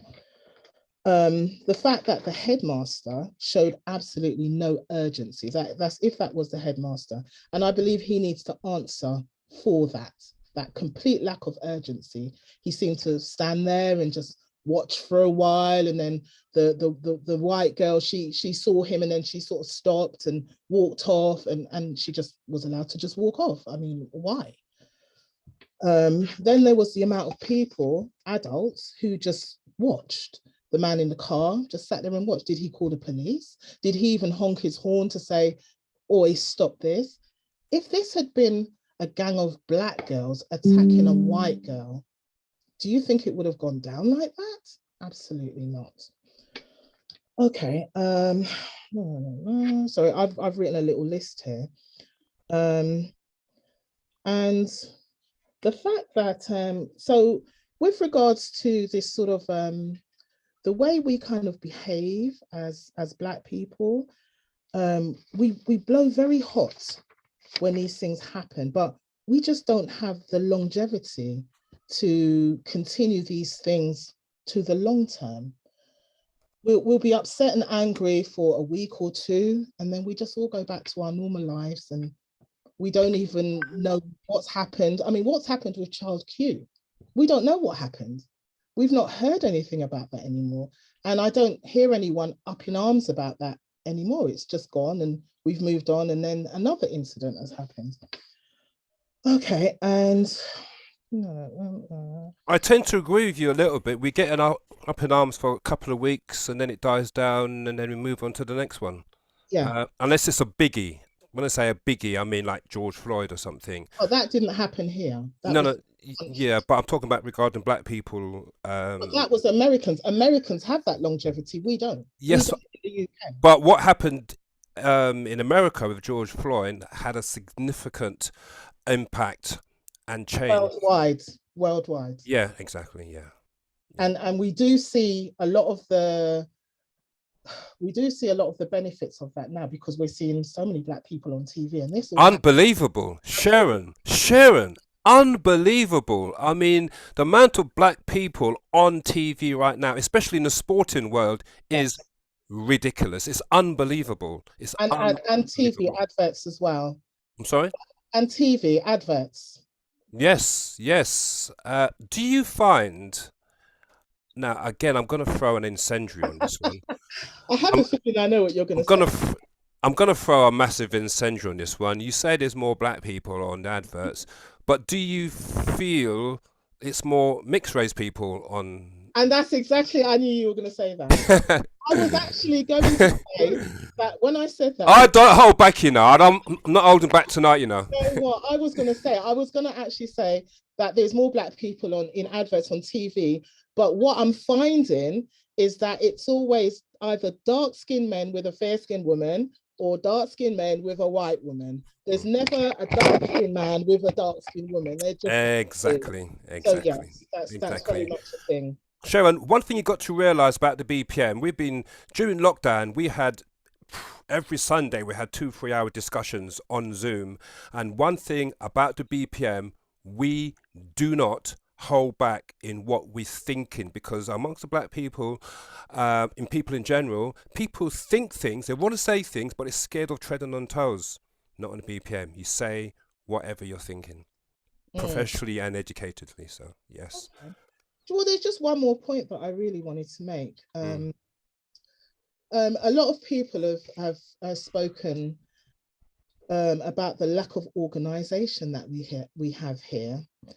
And I really think that the reason for that is because, so for example, in America, the racism and the bias is so blatant and in your face, but we don't really experience it like that here. It's subtle. So it's almost like, did that happen because of this? Did that happen because I'm Black? Was that person, what was that person really trying to say? Were they trying to make, was that like a racial slur? We're never quite sure. So we don't really act. America, it's blatant and in your face. So, you know, is that the reason why we aren't organized? Because enough stuff doesn't happen here. We don't have somebody like, you know, like Reverend Al Sharpton or Ben Crump, you know, these sort of Black advocates for Black people when these incidents and occurrences happen. We don't have anybody like that. Is that because we don't have enough incidents? I don't really know. And that's part of this lack of organization that we have, because it's almost like to say these things don't happen enough here. Is it any coincidence? Is it any coincidence that Al Sharpton is in the UK now? I'm sure I saw him on TV this morning. He was on TV this morning. I'm not sure when he came, but he is here, yes. Yeah, it may be a coincidence, and from his point of view, a damn good a coincidence. From his point of view, but yes, we. I mean, who is our Al Sharpton? We don't have one. We don't have one. We don't have anyone, and is that just because these incidents don't happen enough here? Why we don't have somebody who's going to stand and represent for us like that? I don't know. I don't know if that's the reason why, but yeah, there's definitely a lack of organization within our community. And as I said, we blow very hot and heavy when these incidents happen, and then it's over and we just move on until the next incident. And why do you think that is? Because look, I was born 64. So I've experienced all the traumas of Black people, media, in the streets, whatever. When is it going to change? I mean, I want change, and there is a change regarding George Floyd to a point. But when is that change going to come? I don't know when that change is going to come. I don't know what's going to bring about that change. And to what capacity are we talking about change? Because change is all different levels. What capacity are we searching for? What degree of change do we want? I think what we need, I think the first change that we need is for us as a people to be respected, because I don't think we're respected. I believe, now again, here's what I believe. I believe that because our skin is brown, people prejudge us. In fact, I know that's true because I've had numerous instances where it's happened, and it would not have happened to me if I was white. People prejudge you because you're Black, and then you have to, quote unquote, prove yourself. Yes. To overcome certain extra barriers and hurdles that you don't really think that you should be trying to overcome, but they're there and you have to overcome because just the way it is, unfortunately, being a person of brown skin. I've got 3 children. I've got 3 mixed race children. My partner's Polish, and can you believe that my children, 6, 7 and 10, so far they don't see colour. So far they haven't experienced anything untoward. So far I don't think any of them know what the N-word is. So far no one's called him the N-word. so far they've not been physically abused, mentally Verbally. or physically yet. I say yet because I know it's going to happen. I know it's going to happen, and I'm dreading that. I'm dreading that time. But as yet, they haven't experienced any of that, and but I know it's going to happen, and then I'll have to deal with it when it comes because I know it's going to come. It's obviously going to come. We're in today's society in the UK, and obviously I want that change to come ASAP, but it's just hope at the moment, isn't it? Do you know what? Actually, one last note that I made that I just sort of found tucked away here. Today was the first time that I heard that the black girl was attacked because she was defending a white friend, that they turned on her. Correct. Now, when they turned on her, where was the white friend that she was defending? This is the question. Now, this is what I'm not too sure, because some people were saying that... Michael, take time. Yes, some people were saying that she was actually there while she was being assaulted, but that I cannot verify. You see? Okay. And if she was there, she obviously didn't join in. But like I said, I cannot put that on the table because it's just what I've heard, but I don't know if it's true or not. Okay. And also, have we actually, or have we actually heard publicly from the young lady's parents? No, to the best of my knowledge, no. Is this because it's become an active investigation and maybe they've been told not to speak? Well, if I were the parents, I wouldn't be saying anything right now. I would. It's very easy to say something in the heat of the moment. Like you said, be calm, give it a few days, let the dust settle, get a clearer picture, get professional advice, then make your statement. I wouldn't be making any statement right now. It's no chance, absolutely not. As Eileen said, and I think you're about to come on, Eileen, legal advice. Absolutely, they need to be saying the right things, because what you must realize is that it wasn't just being attacked by 5 girls. They were being attacked by 5 travelers. Now, the traveling community is a very, very, very violent and dangerous community. Yes. So they have to keep stum, keep it under wraps, and only say anything in the media through legal advice. That's how I would play it, to be honest with you. In fact, there's no other way. I don't think there's any other option but to do it that way. Okay. The reason why I really asked about the parents is because there's a lot of talk and there's a lot of conversation going on, but where do the parents actually fall into this? I mean, Yemisi that was talking about going to the school next week, etc. Who is she actually representing? Yemisi? Yeah, because she was saying that she hopes the parents are watching this so that maybe they can get in contact with her. So it's clear she doesn't know them. So who is she going to the school to represent?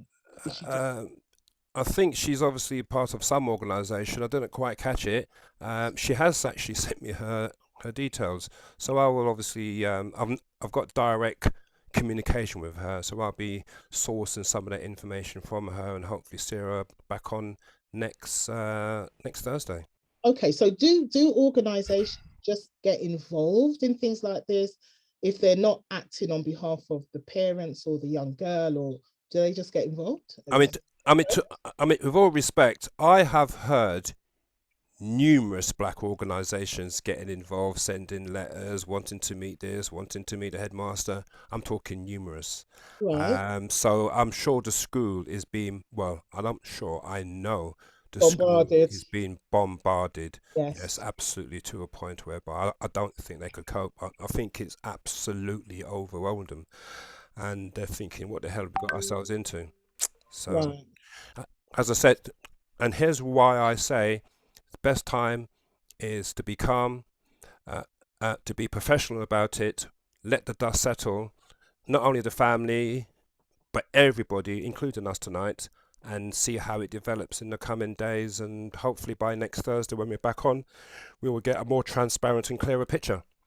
Okay, well, thank you very much. Not a problem. It's been a pleasure. Giving me airtime. And I hope everyone recovers from this, because it was a very awful thing to watch, especially if you have children. I have a daughter. All I could see was my child. And this is the problem sometimes when it comes to white people. When they see us, they don't see anyone that they are reminded of. They don't see anyone that they love. They don't see their children. They don't see their parents. You know, they don't see anyone, grandkids or whatever. We don't remind them of anyone. That's why they don't care about us. So, you know, I hope everyone heals from this as well. Excellent. And hopefully we'll see you over the weekend, 8 o'clock, Saturday, Sunday evening. Same link. Okay. No worries. All right, Sharon, thank you very much. And if not, we'll see you next Thursday. Okay, bye-bye. Cheers, bye-bye. Aileen, are you there? She's been unmuted. She's there. Oh, she's muted herself again. Let me ask to unmute again. There you go. Aileen, are you there? No. It hasn't activated her microphone by the sounds of it, or she's yet to press. Oh, look, she's definitely trying, because she's now muted herself again. Let's go for the third time. Let's go a hat trick. Aileen, good evening. Can you hear me? Nope, she's unmuted herself, but alas, technology looks as though it's the winner. In the meantime, okay, let's unmute World Black Organization.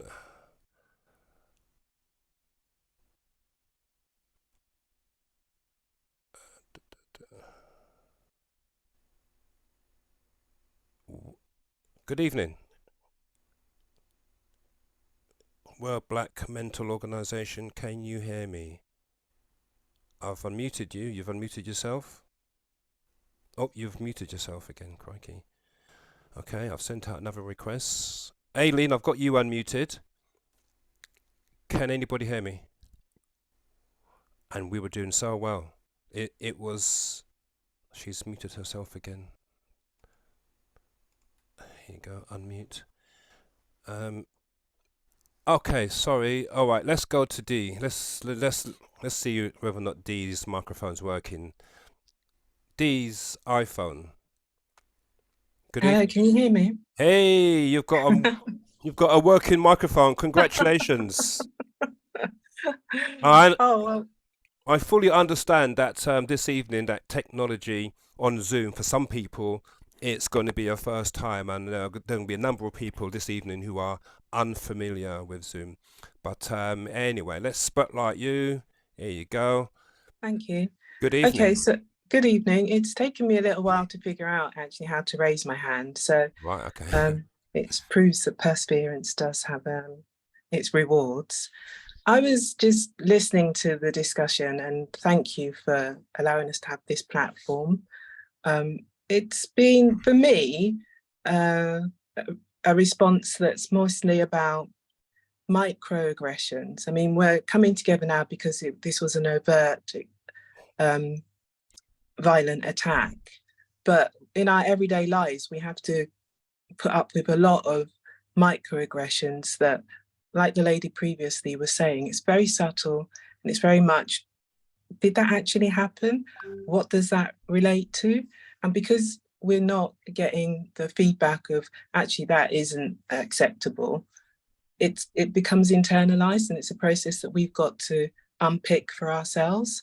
And I don't think that we're good at enabling us to have a sense of resilience to this kind of hostility. I would say that we, there's talk about things kind of blowing up and then it all dissipating again. But I think it's that we don't feel empowered, and we're not able to give ourselves the tool and the ongoing ability to address, to kind of take hold of the agenda. Even this evening there was talk about, asking the government for this, but if we are much more interested in self direction. And it's not really about violence, I don't think. It's not about mob rule. I think that the media portrays us in that way. And so we're always kind of having a reaction to that idea that asserting ourselves means that we're going to be somehow criminalized, or we're wrong to do this. And I mean, I put in the chat earlier that the research has been done. They can't deny the fact that we are actually the indigenous people of these islands. The first person that they discovered as the oldest person who's been here was of African descent. And they say they kind of brush that aside. And I think that we're always kind of being referenced to the middle of the 20th century and our presence in Britain, but we go back a long way. And the kind of people are saying that we really should be respected more, but I think that we're continually undermined, and that if we don't have a sense of our own entitlement to be here, then that we're not really ever going to get that reflected back to us. And I think that there are things that happen, but the ability to sustain it is where we fall down. And I think that the incident with the young girl at a school, it does have massive repercussions, and it has a resonance within all of us, I think, because we can all relate to that in very negative ways. I think if we can talk more about how we can turn that into something that's an opportunity for us to lay more foundations and continue to lay foundations and continue to show that we are a presence that is not going anywhere, and that we actually have a lot of resilience within us because we're still here. If you think about it, the amount of challenges that we have to overcome are much greater than anybody else. And so to think that we're not making progress is, I think, not a great perspective to have.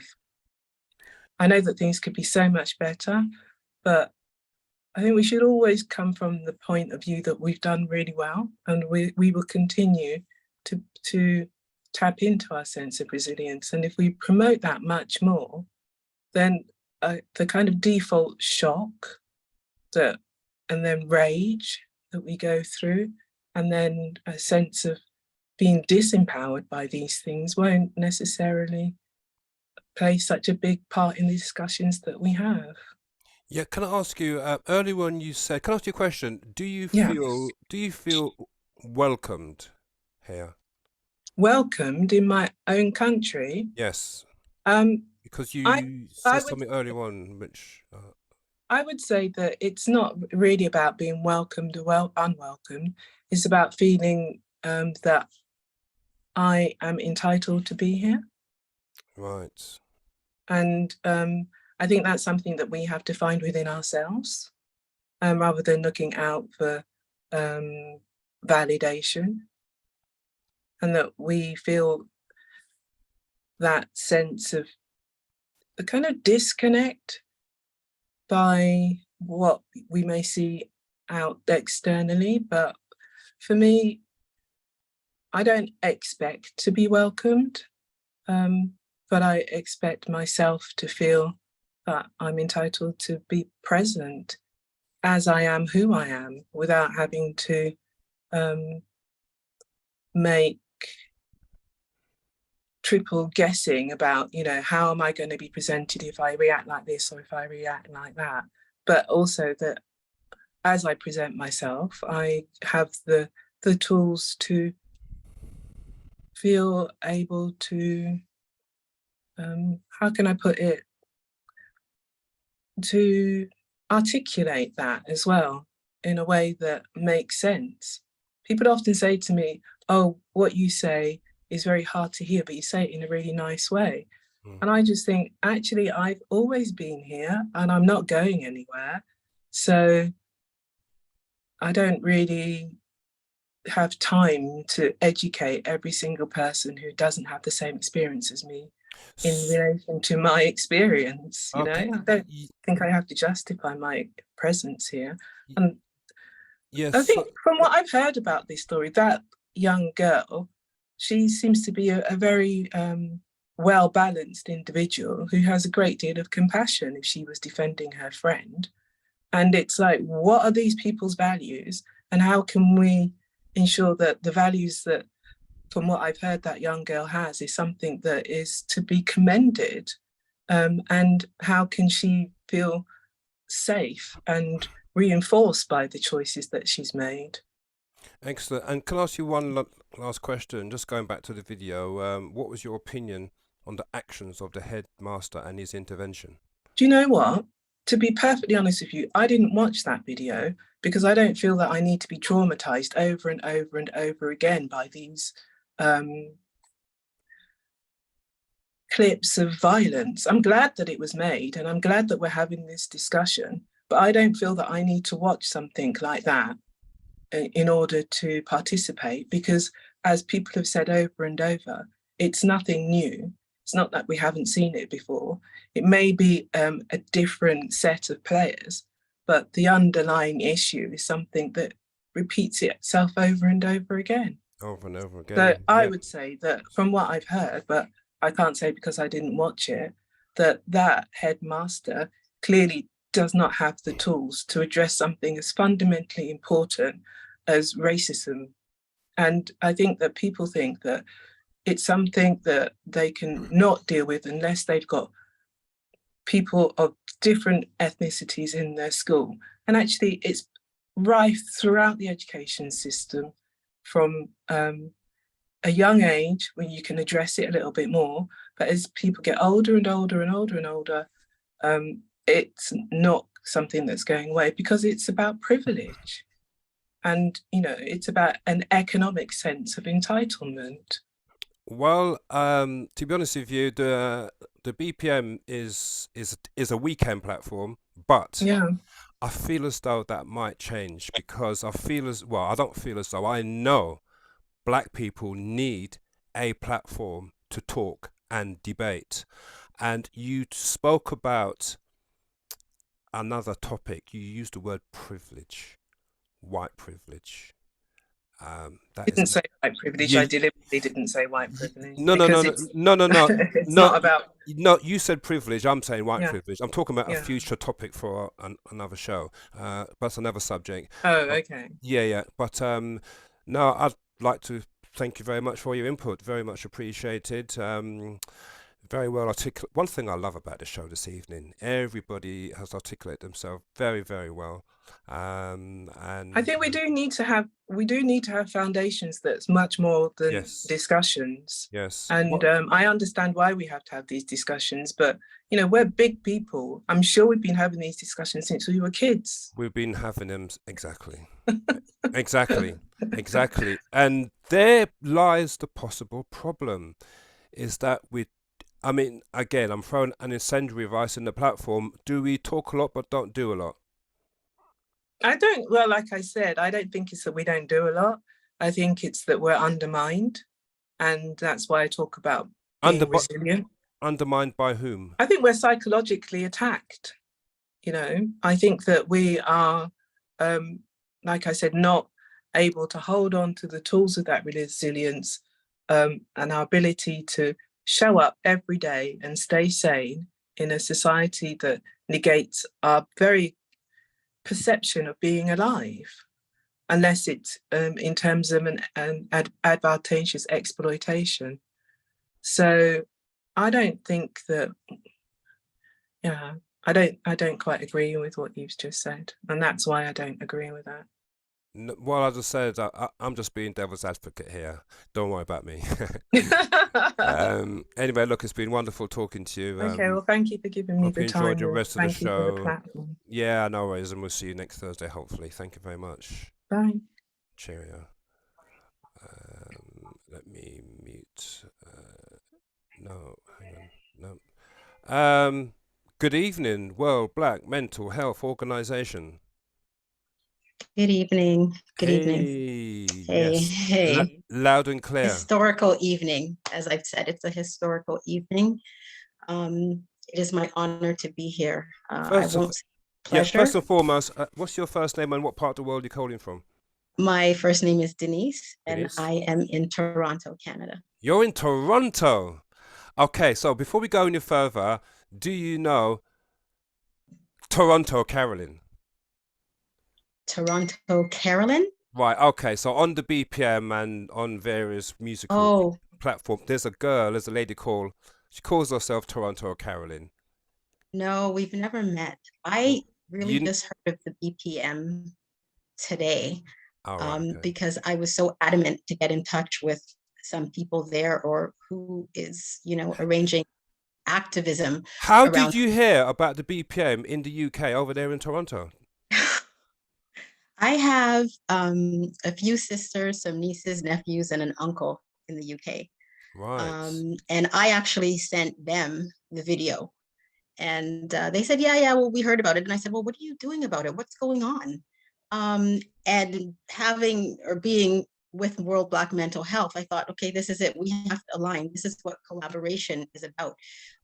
You need to know that we have your back. People have your back. There are Black people that have your back around the world. This is, an atrocity, and it's being mirrored all around the world. And so it is time to stand up and align however we may. I know you have organizations there. I think this is an amazing platform to start. We need to speak about this mentally, emotionally. This has been killing us, and it will over a period of time. So, deep bow to everybody that has come to this forum tonight. And I hope that you'll return, and we'll keep doing this until some solid action is taken. So regarding what were your thoughts on seeing the video from all the way over there in Toronto? What was your first thoughts, and what is your perception of racism in the UK from Toronto? It was hurtful. It was appalling. Yeah, I didn't sleep that well after watching that. And I think it really did. It seemed to mirror situations that I've come to know about here and experienced myself as well. So yeah, this evening is great. We've seen this before, and I think this is a historical opportunity to ensure that we don't have to see this again. Don't let it stop here. Do you think, because I was just thinking, do you think that because of the media attention over this particular incident and the repercussions, swift action of the police and how things have gathered momentum quickly, do you think that in other similar situations, people might just think a little differently before carrying out certain actions, knowing about social media? I mean, the one thing that we saw in that video and all similar ilk videos is everybody, instead of joining in, they got the camera out. In fact, you heard someone said, go and get my phone. Yes. It's all being recorded. Do you think that those girls were thinking about the consequences, knowing that they're kicking the daylights out of the girl, but at the same time, are they consciously aware that they're being recorded? I don't understand. Why would you do it knowing you're going to be recorded? I think they were definitely aware, because one of them even, asked for it to be recorded or something, or asked for a camera. But the feeling was that they were operating under a privilege. And so they were free to do it. Even the mother was saying, kick her in the head, kick her in her face. That's a very interesting terminology, operating under a privilege. Can you clarify that little one-liner? The operating under a privilege. Let's see. Just that you feel that entitled, a sense of entitlement in the situation.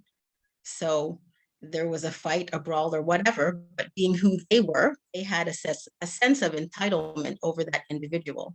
The question is why?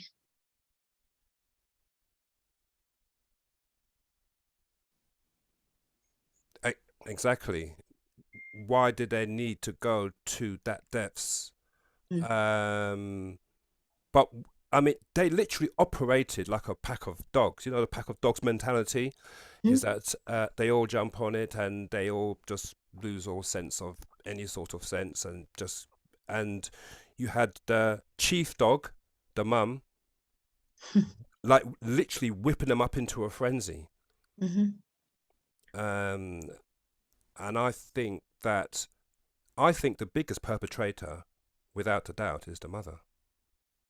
Definitely. Even though she didn't do the lickings, I think she is the biggest perpetrator out of the whole video. Yes. And in the words of Nelson Mandela, if children can be taught to hate, then they can learn to love. Yeah, I mean, that video has so many questions, and I've got a feeling it's going to have so many repercussions, because I'm so interested to see how this one plays out. Be a huge ripple effect from this. Before you go, somebody sent me a text. I must admit, I'm juggling texts, emails, the Zoom chat, everything, and people can't get in, blah, blah, blah, blah. But somebody sent me this. They said, now I said earlier on about the traveling community being dangerous and whatnot, but someone has sent me this text saying, on the contrary, DJ Harvey, from what I hear, from what this person hears, is that the community of travellers were willing to identify where the mother lived, and protests stood firm on the estate where they live. Other gypsy communities are not in support of it either. Her children have been taken into care. It's not looking good for her at all, but we know karma and the gathering is not over. So like I said, it is literally about waiting and see how it plays out and not making too many judgments, because if that text is correct, it looks as though even the traveling community is not happy about it. And what really gets me, and here's the part I don't understand. I was born 1964. Now, my mother told me that trying to get houses, no blacks, no Irish, no dogs. And because of those signs in the UK, constantly, black people trying to get houses in the 60s and 70s, and you go up to the house, no blacks, no Irish, no dogs. The black and the Irish community formed a bond. This is in the UK, I don't know about in Canada, but the black people and the Irish community formed a bond. It's us against them. Us being black and Irish against the English, who basically alienated us and put us in the same category as dogs. So I don't know that community to be that way. I think that these particular travelers just traveled to the wrong place. They didn't know that there were, there's an army of black people that are, this is not acceptable. Yes. It's not going to happen here. They traveled to the wrong place. That's just one text that I've got. I would love to know the true feeling of the traveling community, and all them Sky and BBC reporters out there. What they should be doing is going down to the traveling community, interviewing them, and see exactly what the feeling is, because wow, what a can of worms we've got here. Anyway, is there any last words that you want to say on the platform? Oh, before you go, have your last words, but also I'm going to give you extra last words, because I want you are not leaving the BPM platform without talking about Black Mental Health Organization. We want to know about that, because I think that's critical. Absolutely. Do you want me to come back, or I'll wait around and no. I mean, you could say. I mean, you could have your say sure, now. Definitely. World Black Mental Health. Basically, what we believe is that in this time, unprecedented, the time of unprecedented adversity, self-care is an act of defiance. And that's what we're seeing here. We're coming together and we're saying, you know what, we need to defy this. This is not, so just taking care of ourselves, we have to be defiant. And basically, we are in an era of peril. We've gone from Trayvon Martin to George Floyd to the many cases in the UK just last week, Tyree Nichols. And it is exhausting. It is emotionally exhausting, spiritually exhausting. And World Black Mental Health started out as just a support system, a 24-hour crisis line. And me knowing, feeling, and understanding as I spoke to my family in the UK, as I spoke to my family in Guyana, as I spoke to my family in Jamaica, my friends in Ghana, as I spoke to young people that went into Libya from Africa and they were being enslaved, that Black mental health is a crisis all over the world. And we need to align. Organizations need to get together and collaborate. We already have a petition to the UN. People need to sign it. We're looking for reparations, and we're looking for them to recognize the injustice that we continue to experience 1 year to the expiration of the decade of people of African descent. It's ridiculous. So we just need to align. I will commit to being on this every week that you have it. I've passed it along to all of my contacts here. Some of them are still in the waiting room. People in the United States, this has gone global now. So World Black Mental Health is now, you all are advocates. And so that's the other thing that I want to say. This in part happened because there were advocates that needed taking care of. It is exhausting. And a lot of times it is thankless. You're not getting paid for the work you do. It is a passion project. And so we all have something in common in that we're hurting. And we want that to stop. We don't want that to go on to our future generations, our children and our grandchildren. And the decade is almost up. So it's #time's up. We need to be heard. Well, I am all for supporting organisations such as yourself that's going to cater for Black people and in obviously your case, Black mental health. Please feel free after I speak to the next listener to put your details in the Zoom chat. Very much appreciated. Will do. Thank you. Yeah, thank you very much. Good evening. Or shall I say good afternoon? What's the time now in Toronto? It's about what, 6 o'clock? The time in Toronto, it's 5:02. 5:02. Wow. It's 10:02 in the evening here. Okay. Thank you very much. Thank you. No worries. Okay. So we've got a few hands up, but is that the hands up from previous? Or you haven't taken your hands down? If someone wants to speak, let me know. But in the meantime, I'm going to go to the chat now. Mr. Eldridge, sir. I'm throwing time bombs every now and again inside the platform this evening. But about half an hour ago, Eldridge put something in the Zoom chat, slightly staring away from. I will try Aileen. Aileen, I will come. I'm going to unmute you now, Aileen, but I'm going to refer to one or two things. Let me ask you to unmute. Arlene, can you hear me? I've unmuted you. Okay. I'm going to leave you unmuted. So, Eldridge, wow. I've thrown a few time bombs. This is a nuclear bomb. So, Eldridge said regarding Ty Nichols, who got killed by the 5 black policemen. Here's what Eldridge says. Nuclear bomb. Ty was killed by 5 black cops because he was having a relationship with the ex and baby mother of one of the cops. And Michael is nodding. Michael's nodding. This is all news to me. I couldn't understand the viciousness of beating a fellow black man. I couldn't understand it. There's beating somebody and then there's absolutely licking him. And that's what they were doing. They were merciless. They were absolute merciless. And if that is true, that is shocking that everybody else joined in.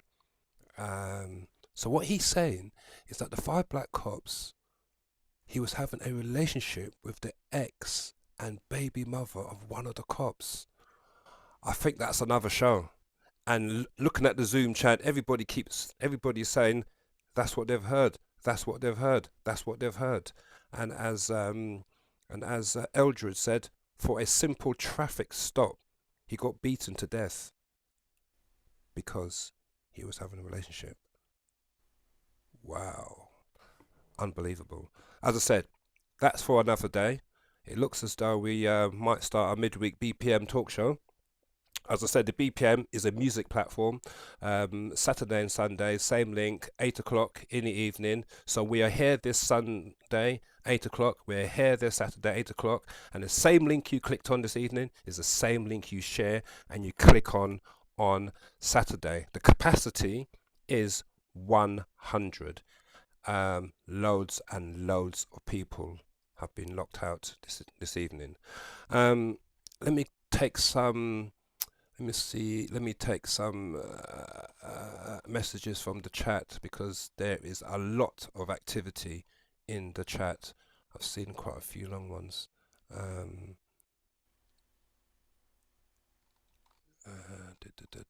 have a look. Okay. Zico Forbes, me and my brother were chased home by a gang calling us N-words, nigger boys, nigger girl. This was in the early, oh crikey, really? This was in the early 50s. There was no official recourse to justice. Had windows smashed and shit put through the letterbox. This is the heart and darkness we all dealing with.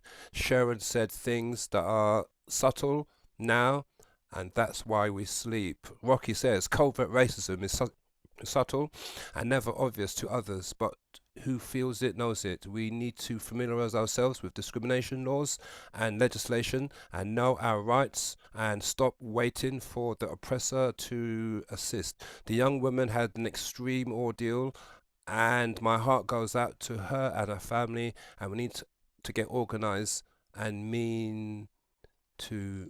means to moving forward.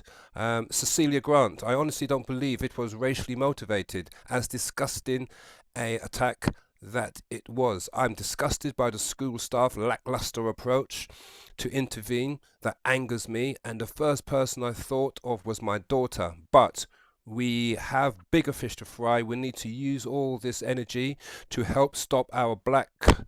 I can't see an emoji's in the way. I can't see what black BO, I can't see what it says, but it probably says, I'm not too sure what it says, to be honest with you. Killing each other, same energy, bigger picture. We need to stop looking to the white people to care. They don't care. Stop expecting what you're not going to get,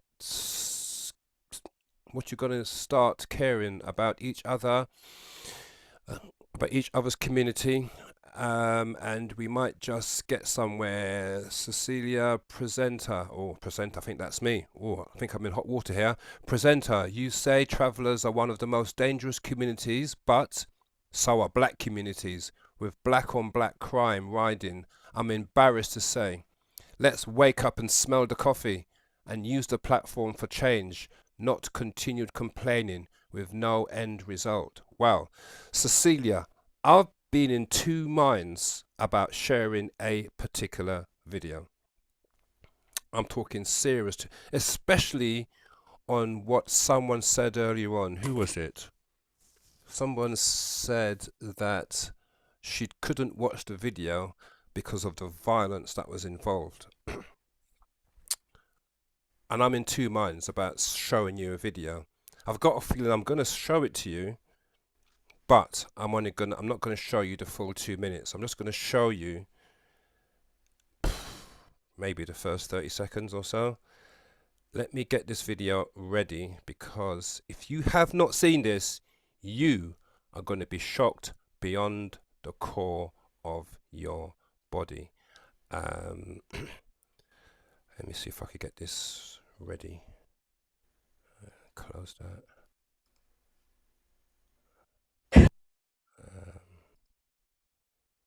Okay. How can I do this?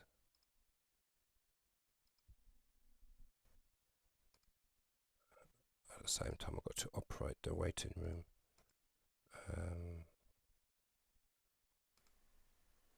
Okay. The only way I could do this is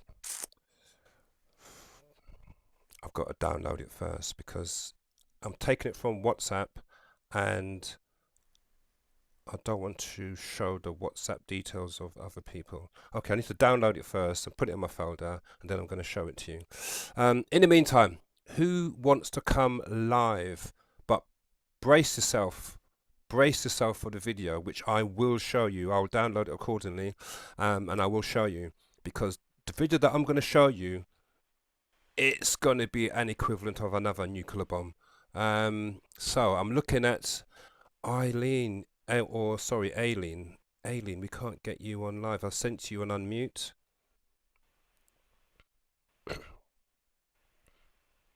Aileen, good evening. Yeah, you're unmuted, but just can't hear you. I've got Dee's hand is raised, but I think that was from before.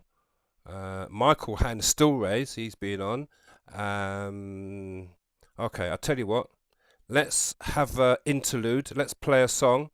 I'm going to get the video ready. If you want to have a word, put your hand up or private message me. Go and grab a cup of tea. I'm going to pull out maybe one tune. Do what the BPM does best, to be honest with you. Let's choose this one. We will see you in, this song is 3 minutes long. We'll see you in 3 minutes.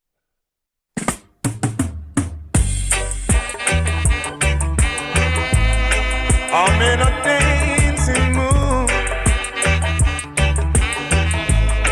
I'm in a dancing mood, yeah.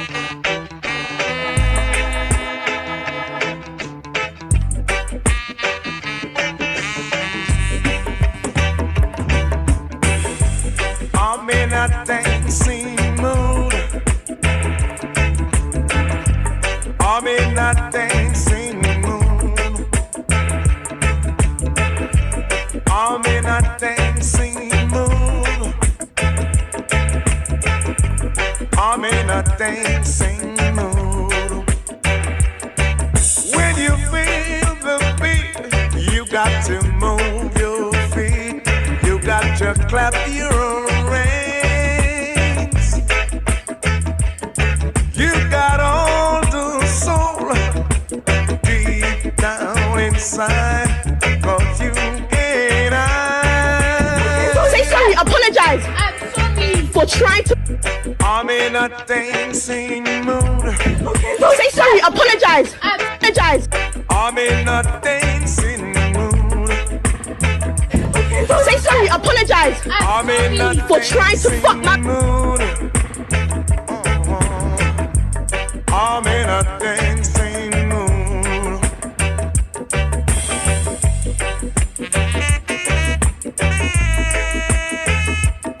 I'm in a dancing mood.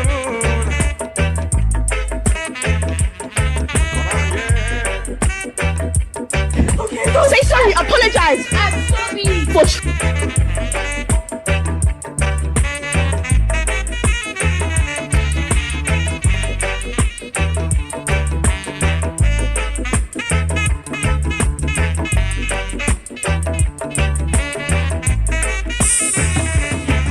When you feel the beat, you got to move your feet.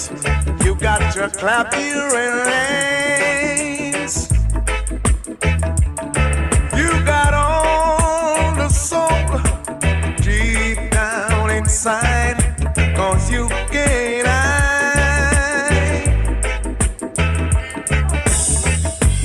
I'm in a dancing mood.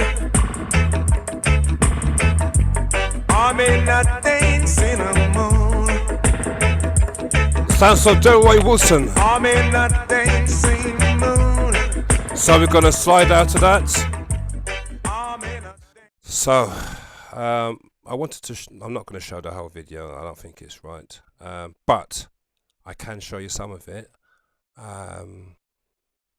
For those of you who have not seen it, you're going to be shocked. For those of you who don't like violence, mute. It's not what I call serious violence, but you will understand why I'm showing it. And but I'm only going to show about 30 seconds of it, and I want your views on what you are about to watch if you have not seen it. Okay.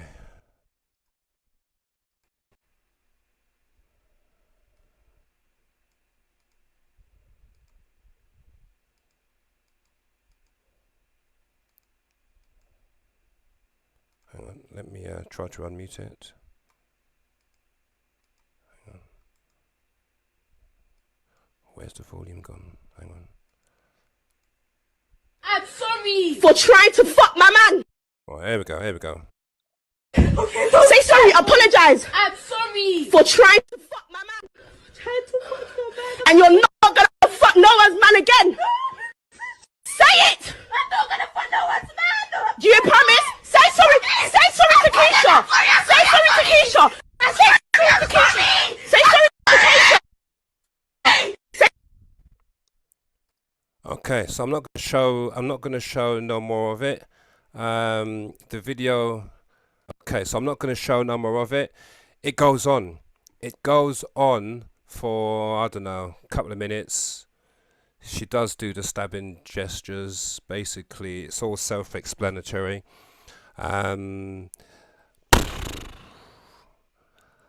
Black on black. Now, here's where I throw another incendiary.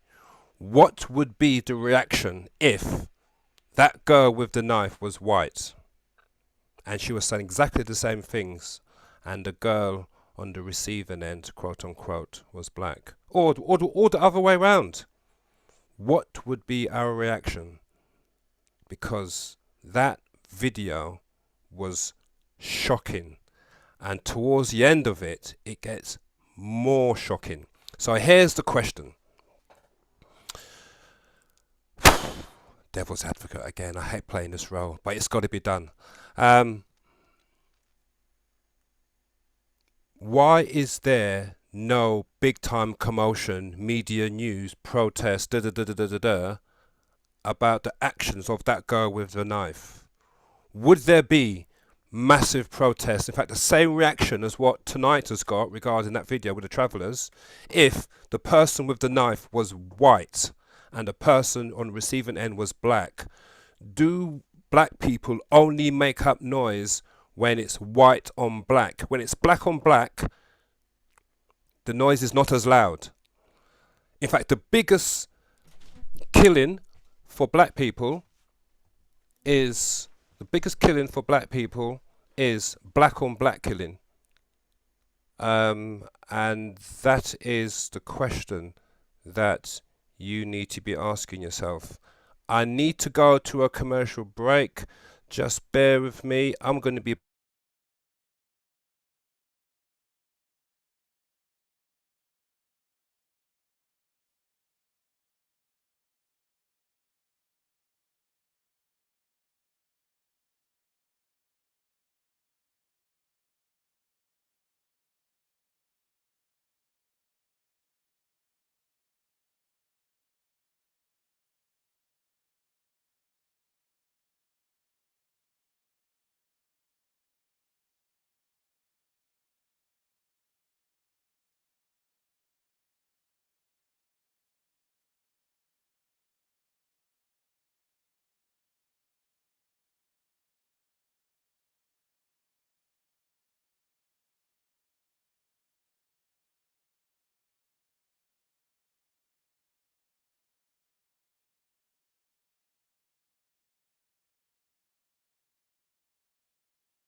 Right, I'm back.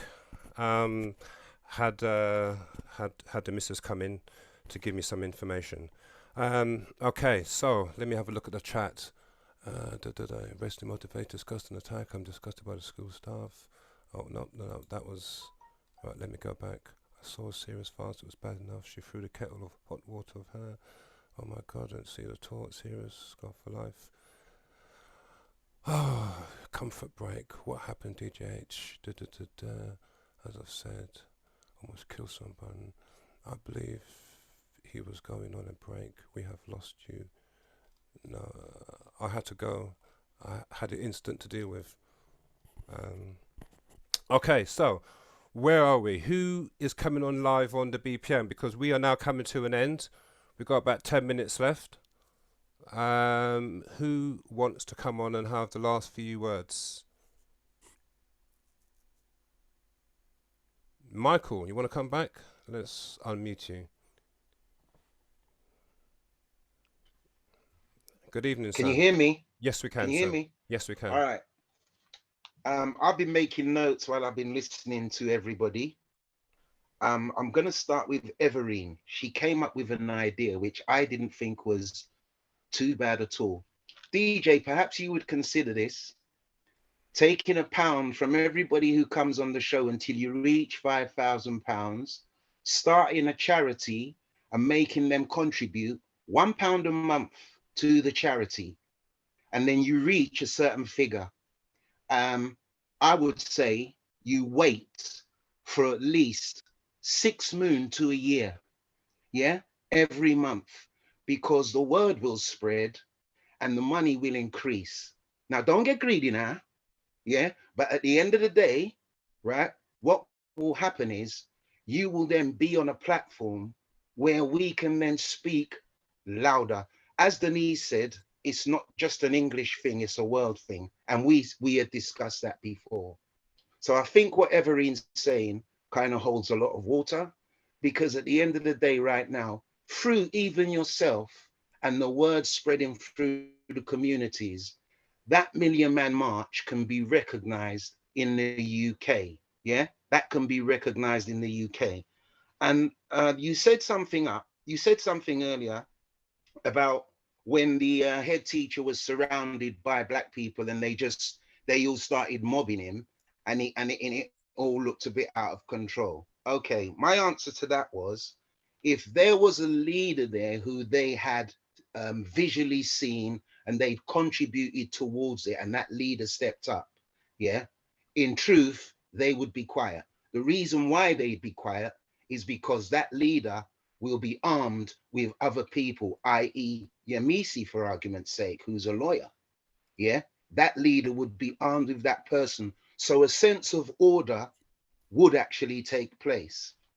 And D's iPhone, D, listen, love, let me tell you from now, we're worth, we know our worth, and our worth is strong. And that is why we are being down pressed at every corner, every nook and every cranny, because the hierarchy actually knows that our resilience is strong. You got to be strong to survive 375 years of slavery. Come on. Yeah, there ain't no weak people in that. So as far as I'm concerned, we have to start looking at the positives and not the negatives. It's the positives that's going to drive us forward. Would you rather have your cup empty or half full to get full? Yeah, that's the questions we need to ask ourselves. And there was another one that Sheeran come out with, and the caller before from the Midlands. At the end of the day, they were talking about strengthening the race.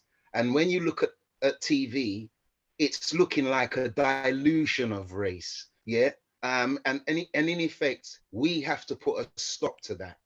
We have to now go forward. I'm not sure, perhaps Denise can say, but I'm pretty sure, because I used to write contracts. In America, if you have 3 people doing an advert, one of them has to be a black person. And if a black person's doing the advert, one of them at least has to be a white person. And Sharon was talking about how the racism here is underhanded. I agree with you, Sharon, it is underhanded. But what I am saying to you is that if we have an organization, yeah, that can recognize that, we can pull up people in the workplace. I'll give you an example. I used to work in a place where I was the only black man, and there was a man on the floor. Every time other people came in for employment and they were going through the trial stage, so to speak, he was using these words when they did something wrong. I don't give a monkeys. He was only saying it to black people. So I started using the word Caucasian, yeah, because if you read about Caucasians and the Caucasus Mountains, yeah, they used to eat their young, their mother and father when they didn't have food as the hunter-gatherers. So he didn't like it, took me in the office, told me, look, I don't like that word Caucasian. Yeah, you got to stop it on the floor. Okay, I'll stop it as soon as you say, I don't give a monkeys anymore. We are too passive. We need to show our strength, as the man from the States said. Yeah, we need to show our strength. And just one more thing. Al Sharpton is here because Al Sharpton's following the rules. Louis Farrakhan was banned from here because he was not going to follow the rules.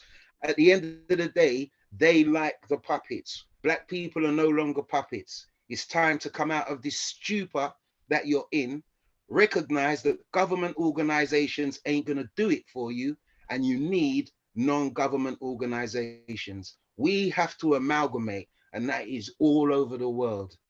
Yeah, DJ Harvey, I don't normally use this word, bruh, but what you're doing here is sensational. And if I was you, I would open up the platform to 1,000 people, because at the end of the day, you get 1,000 people easy. And that's real talk. You would get 1,000 people easy. And then that grows. Yeah, just by word of mouth, that grows. You're doing a great job, sir. I salute you. Yeah, no worries, Michael. Thank you very much, sir. Much appreciated once again. Yeah, enough love, respect. Yeah, brother. Thank you. Yeah, no worries. You take care. Okay, Aileen, I'm so sorry. We just can't seem to get you on. Let's give it one final try.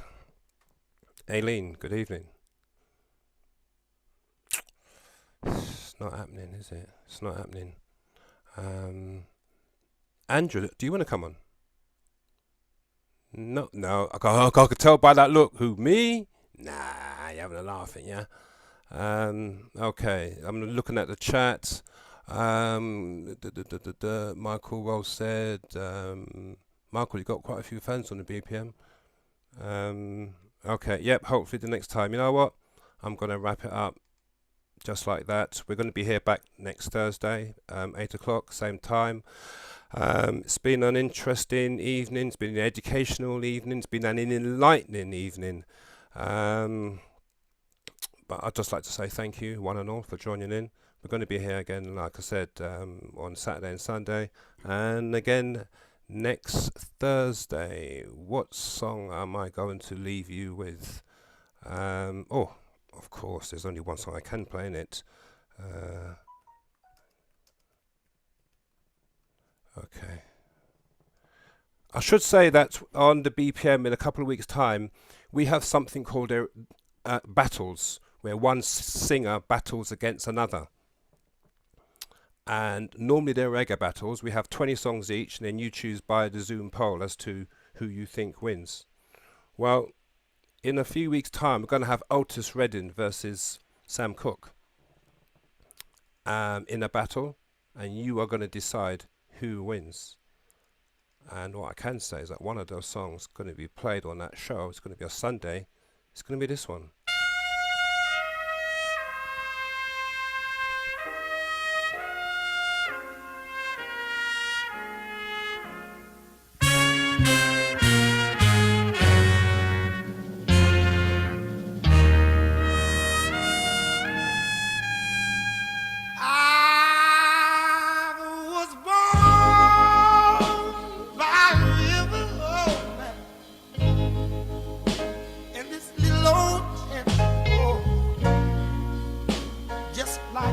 River, I've been running ever since.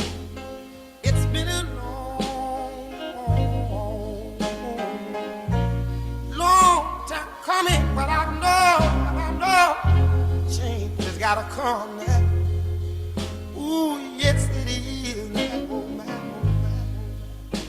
It's been too hard living, oh my. And I'm afraid to die. I don't know what's up there beyond the clouds. It's been a long time coming. I know, change has gotta come. Oh, yes, it is.